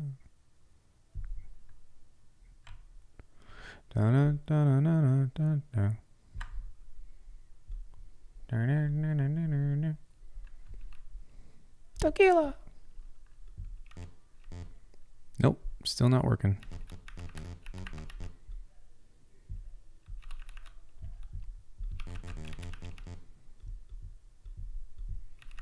I wonder if there's a way to refresh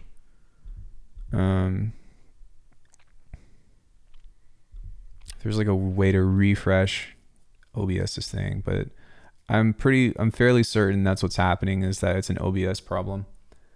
We hear that sound. That's because it's coming through the speakers. Native Instruments was watching my stream. Everyone killed everyone. Well, on one hand, you have the emulation makers, the sample library makers, and very few come up with ideas like Faceplant. That's true. Rift will replace Trash. How do you figure?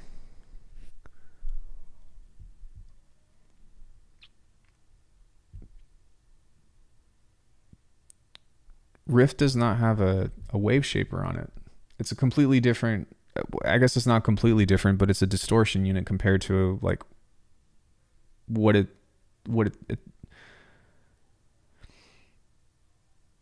other than them being distortion units, they function almost completely different. Like Rift does not have a convolution reverb. It does not have its own customizable wave shaper. It's got there is a filter built into them, but Rift also has its own like delay thing. Voice-based AI giving commands into plugins would be sick, like automate filter bar. That would be fucking cool. That would be awesome. Wow, I'm surprised I never thought of that. That would be an amazing idea.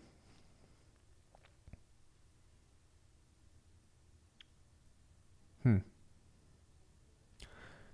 Hmm. Let me see if I can. Let me set this up real quick. Just popped in my head here, you know. Coin it, patent it, do something of the sort, because that's a great idea.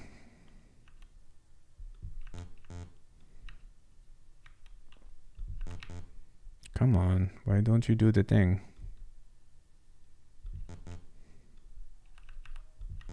Yeah, like OBS is glitching out right now. What are you doing? Sorry that you all can't hear that. Let me, oh, I have loopback audio pulled up. Okay, so hold on one sec.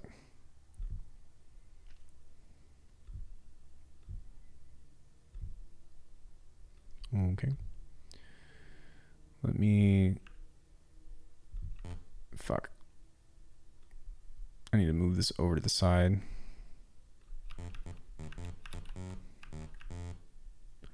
Well, that's not working either.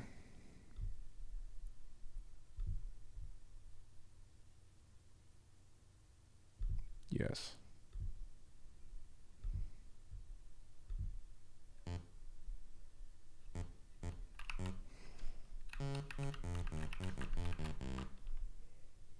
All right, so it's OBS. OBS is just taking a complete dump on me.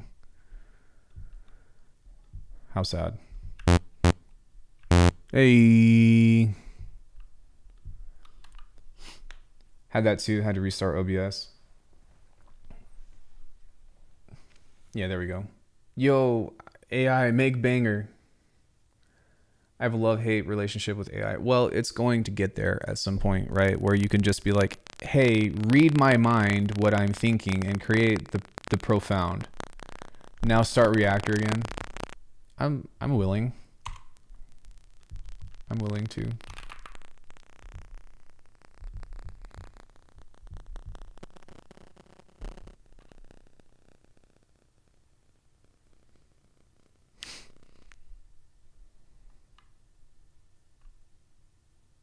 Fuck.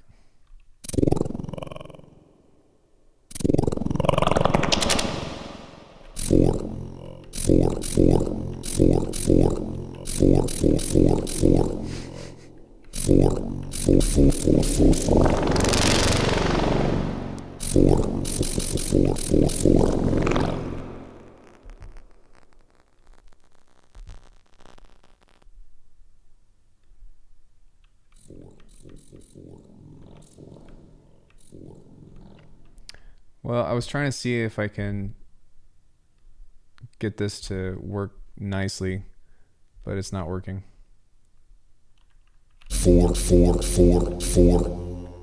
Because we're getting crackling, and I think that's from loopback audio. So, I mean, if I were to restart it, then I'm sure, restart OBS, then I'm sure that it would do that. I wish that there was a way to pause or to pause the stream and then quit and then restream. That would be cool. Is there a way to do that? Can I like pause the stream and then quit and then I have the VST3 of machine. If you have the VST3 of machine, might be able to make a mod the host. Four.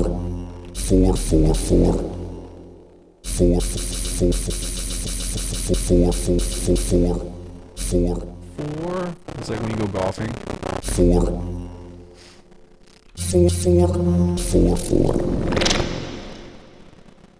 Wait, you can put your own samples in those, can't you?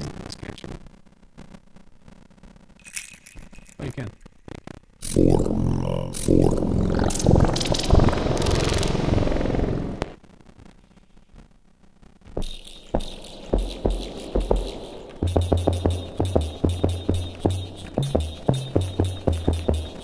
I really should use this more. This thing is really cool.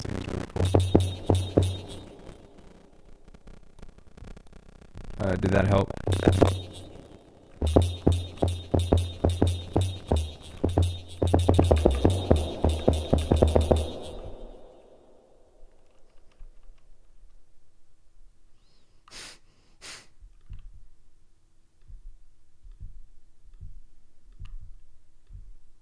Yeah, it's totally all part of my plan.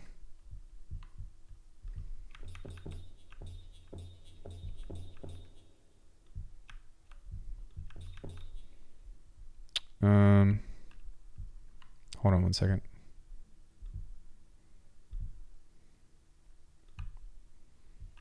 I'm still here in a world full of tacos. One man, one journey. Yeah, it's just an OBS thing, unfortunately. And I do not know why.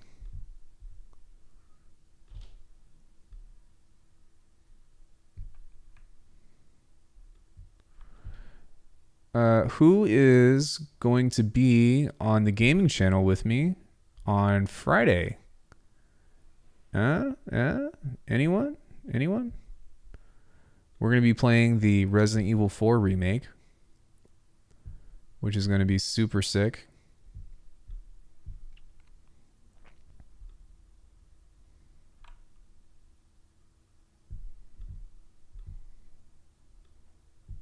What's up with this?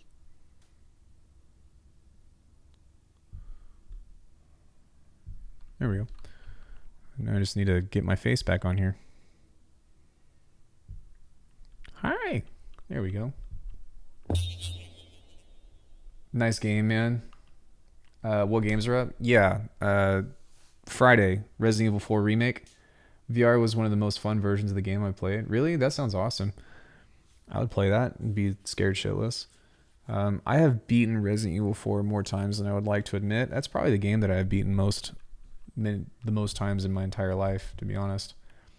Anyways, yeah, Reactor 6 works. That's very loud, sorry. There we go, that should be better. Yeah, like, I would hate to be, like, snuck up on. Me too, bro, me too.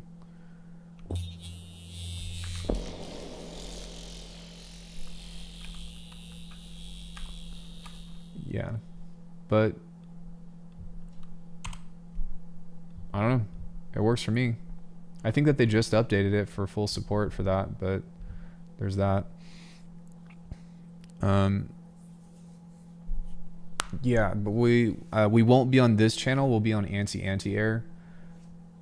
Do I have machine? I have the program machine, but I don't.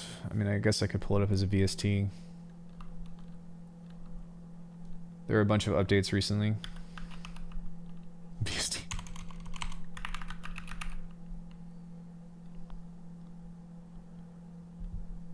NG+++, see if I can beat the game with maxed out handgun. Inside, that shouldn't work. I think I go to VST3.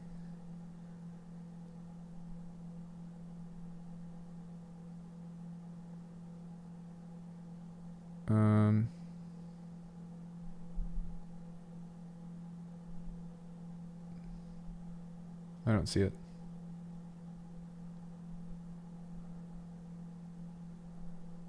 It might not be installed as a VST3. Spent a small fortune on virtual DJ in the interim. Yep, that's why.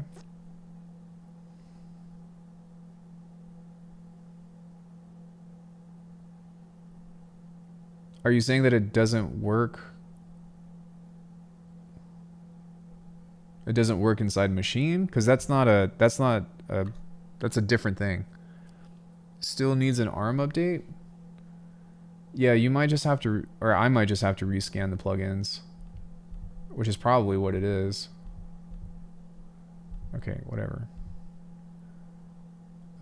Preferences. Plugins.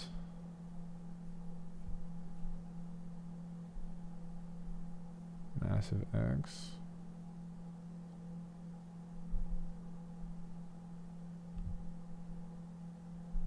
Yeah, I don't think that I have.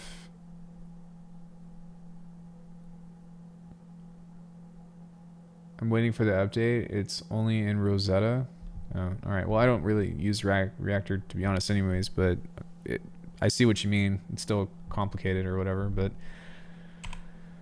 I don't honestly use Machine that much anymore, which is ironic because you know what's crazy? I started in Machine, and then I upgraded to Ableton because I was like, oh, I need a timeline, and then I like swore against Session View forever. And now that I'm in Bitwig, I'm like back in Clip View.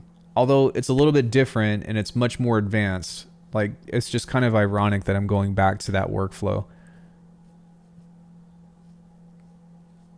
But yeah, like sketching ideas and stuff has been incredibly helpful. But I've like figured out a way to make sense out of using the timeline and using the clip view in general. But I hate that in Ableton you can't really edit or manipulate the samples. And so if you were able to do that inside of Session View via Ableton, I think that I would have been much more open-minded to it. But I mean, the fact that you can pretty much make a loop out of an audio clip like this, you know, kind of like that, or pretty much make whatever kind of thing you want. It's almost like having a timeline except inside of a clip.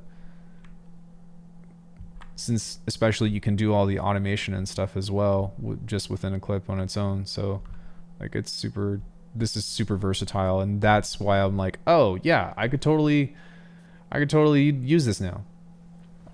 That kept me away from using Apple stuff. What do you mean Apple stuff? Do you mean like compatibility issues or?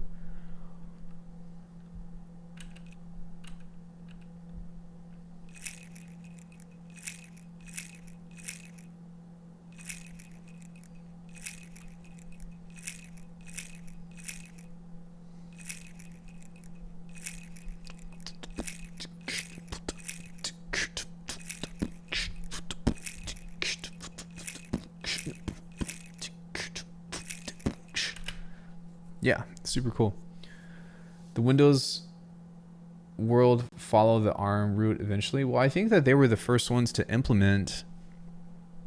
Maybe not the first ones. Yeah, because the Windows, what is it? The Surface Pro was like one of the first devices to adopt that.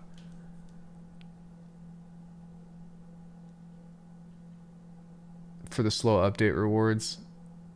It's a great system. It has, but well, I think that for the most part it works pretty okay, you know. I guess it also depends on your compatibility, right? I don't necessarily even know if that's like Mac's fault for, because you can still run Reactor, you just can't run it inside of Machine. So that's like its own update needing to update itself. That was just the Surface X a complete failure. Right. No, I get that. I know that thing sucked, but I still think that it was still the first to adopt the ARM technology, right? I reinstalled. iPad is cool for its music apps. Yeah, I'm starting to use stuff on iOS as well. I was just talking about how I think it was the first to do it, right? I think so. But it doesn't work for VST or VST3. I mean, are you using Machine or like what? I was just talking about how there's a built-in sample recorder and the knock plugin available. Like, that's fucking crazy.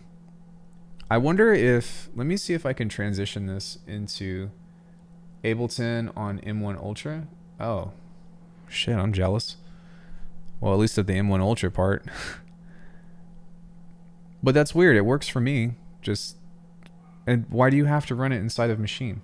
iOS is insane. The Android tablet world is just, I don't know, dead kind of. Borderlands Granular on the iPad is a fun sound design tool. I looked at that. That seemed pretty cool. Let me see if I can get this pulled up. I'm going to start a new scene. We'll call it iPhone. Android sucks for music production. It's good for emulators, though.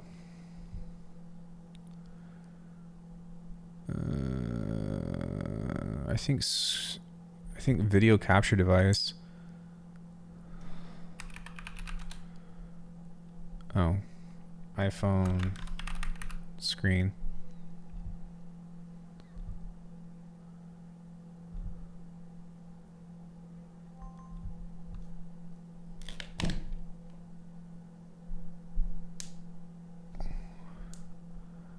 Okay, hold on one sec.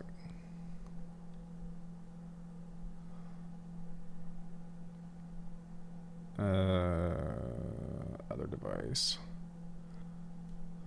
So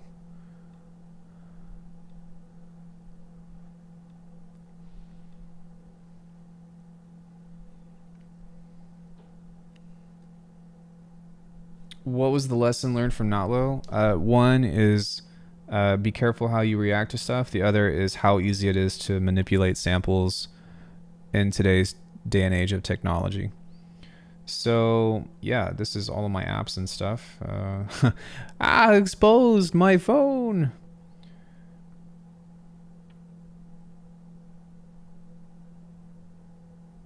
So lesson is don't be a turd. Background. So yeah, you could literally go into this with audio. We can pull up a hardware input through the microphone. Then I can pull up an audio unit extension, which is the Koala sampler. And then I can record stuff from this. So if I open this up into a bigger thing and I go into sample, all I have to do is record here. So check this out.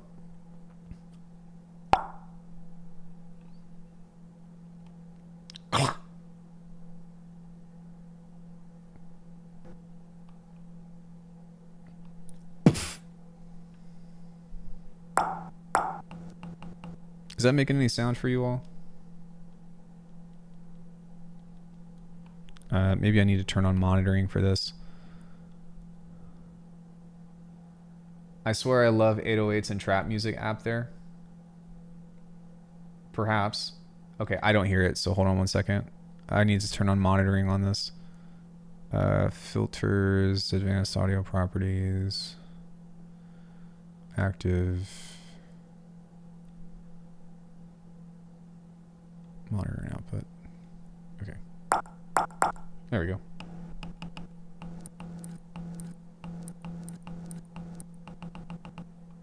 One more time. Maybe record this again. Oh, there we go.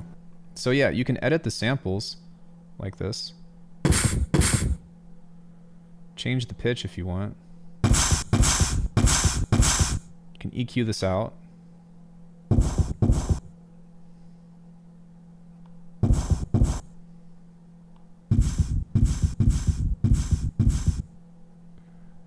Go back to the sample. Go to tools, and we can chop this if we wanted to, or crop this, or bounce it.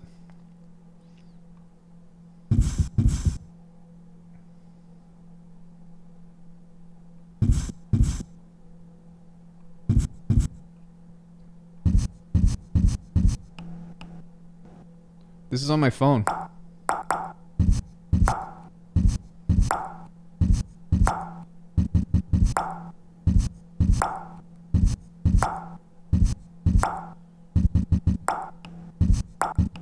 Right? So you got that. But now, even beyond that, what's fucking crazy about this is you can pull up another audio unit, which is the knock plugin. Like, how crazy is this? Chop crop. So, I'm still working on a workflow for this on how I want to do these, because I want to go and be able to work on these individually. But apparently you can kind of push these out to separate plugins. But now that we go back into this,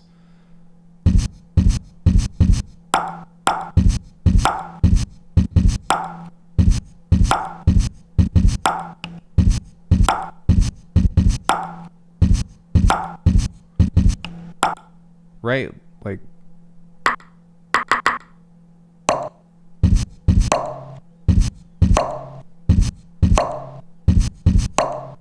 now there's also a way you're doing that. No, I'm touching the screen while I'm doing that. So whenever you see me do that, that's me touching the screen with my fingers. But you can also, if you don't do it this way, and let's say you've already got a kit loaded. Whoa. Oh, hey there. Yeah. So you can actually upload this as an instrument like this. And you can set this to have multiple outputs. So let me just pull up a kit really quick. Open and save them in normal quad, then come back to AV3, navigate File Explorer. Okay. Cancel. Hold on one second. So I think that what we do is we just go to the samples here, and then you can go to basics, and then there's like kits, 808. So we can pull a clap, load. You can pull a kick, samples. You can pull a hi-hat, whatever, a ride.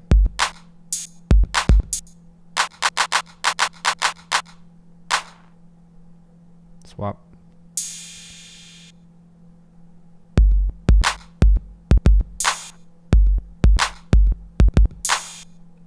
So what's really cool about this though is that if you click on the sample here and you go to channel 1, then that's going to send it to channel 2. If you click on this one and go to channel 2, you can go to channel 2, channel 3, and so forth.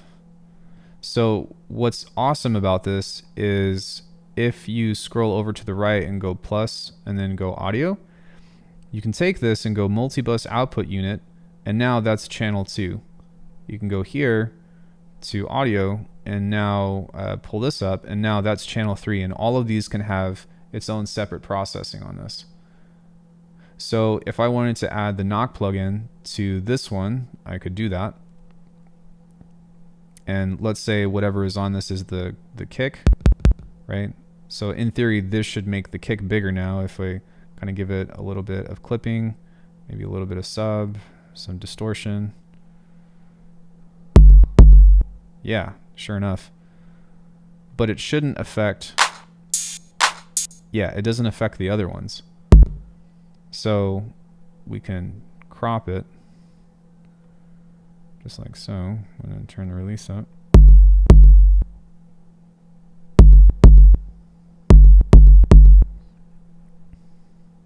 Maybe pull back off of that just a bit.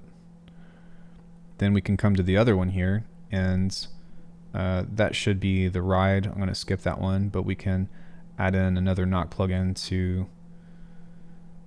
Is this not crazy though? Like, this is insane. Yeah, so we can add another one to this, which would be the clap. So maybe just a little bit of distortion and then a little bit of air.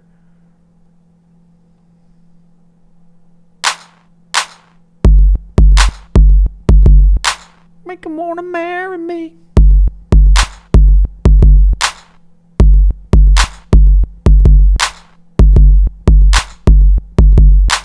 Never mind the terrible drumming. If you wanted to, then you can sequence. And part of the reason why I liked the Koala sampler was because if you double click on this, then you can add stuff here, but make it off time. So maybe I wanted to, hold on, let me zoom in on this and move this off. It's not the most easy thing to do, but it works. And it's not that hard to program beats and make them sloppy and off time or whatever.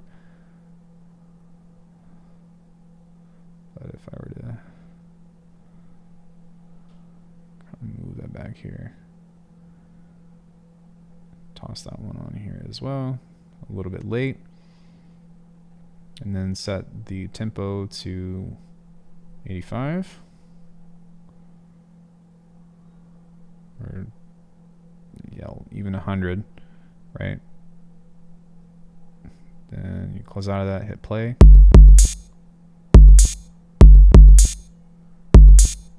All right, I did the wrong one, so let me come in here and move this to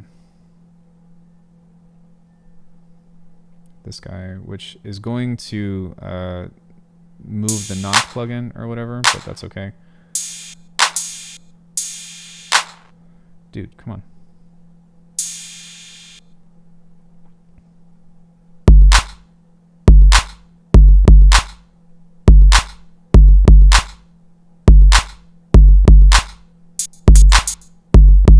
Yeah.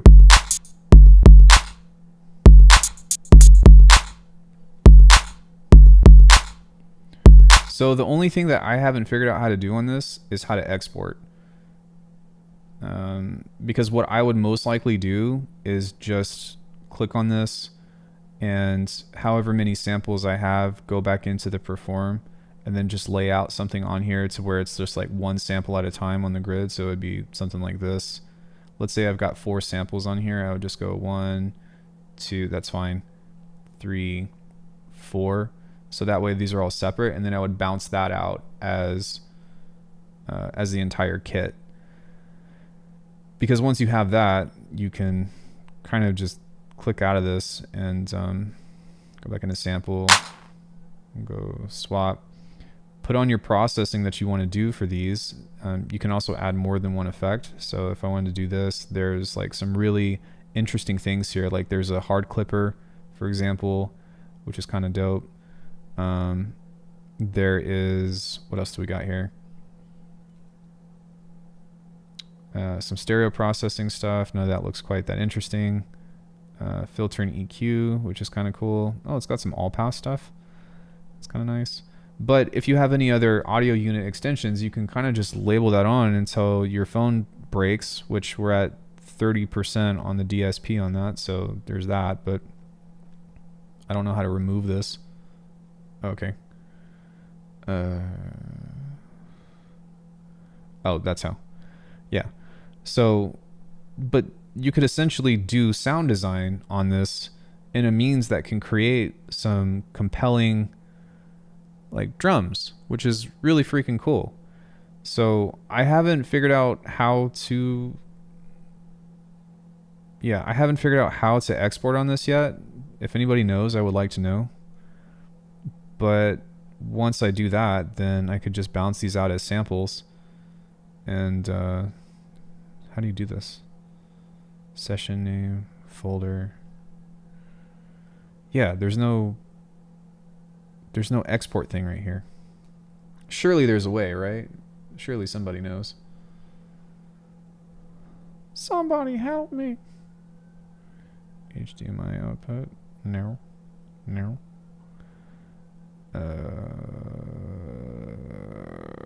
Time signature. Quantum. MIDI clock sync. Metronome. Pre-roll. Yeah, I don't quite know how to access this.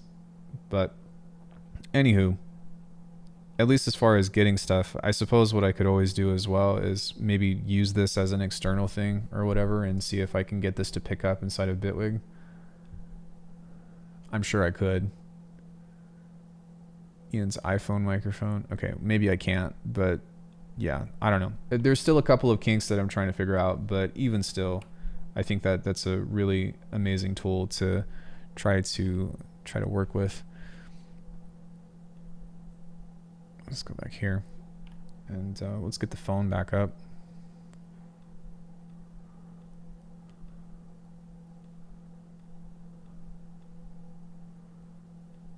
Oh, what happened here?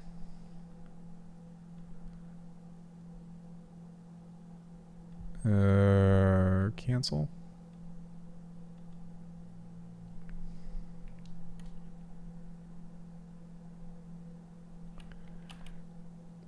I think I have to just set it up and then it'll do it for me, I want to say.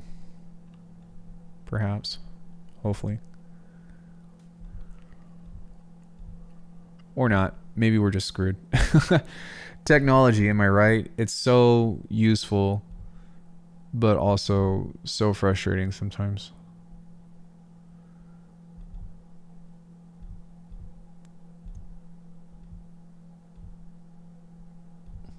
So yeah, does anybody else have any questions about anything?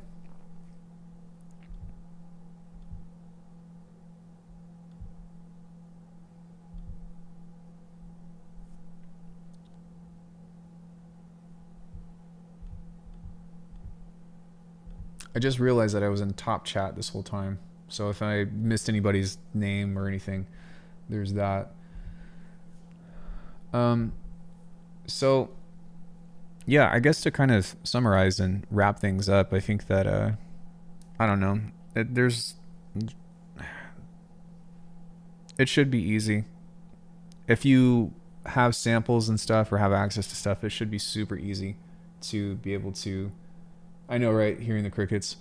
It should be super easy to manipulate sound in a means that you can make it your own. So there's not really any excuse for that. But at the same time, if something upsets you, then like it's okay to be mad. But I would hope that we would react in a way that is leaning more towards a positive thing as opposed to just outright attacking people. But other than that, you know, what can you say? People are going to do what they're going to do. I also think that, you know, everyone is guilty of using stuff that doesn't belong to them in some form or another. So there's that. But we'll see what people have to say, if anything, or whether or not they agree or disagree. And you're more than welcome to do that, whichever one you choose.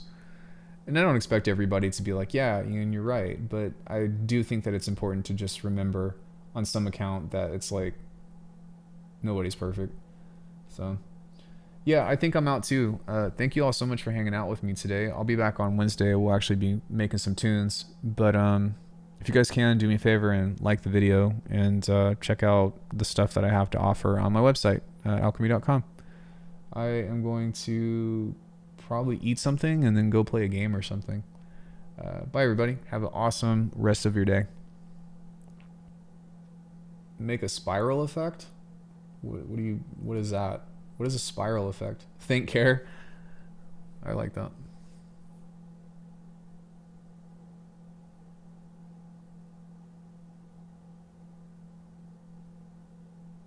I don't know what that is, but I'll do it Wednesday, okay? Bye, everybody.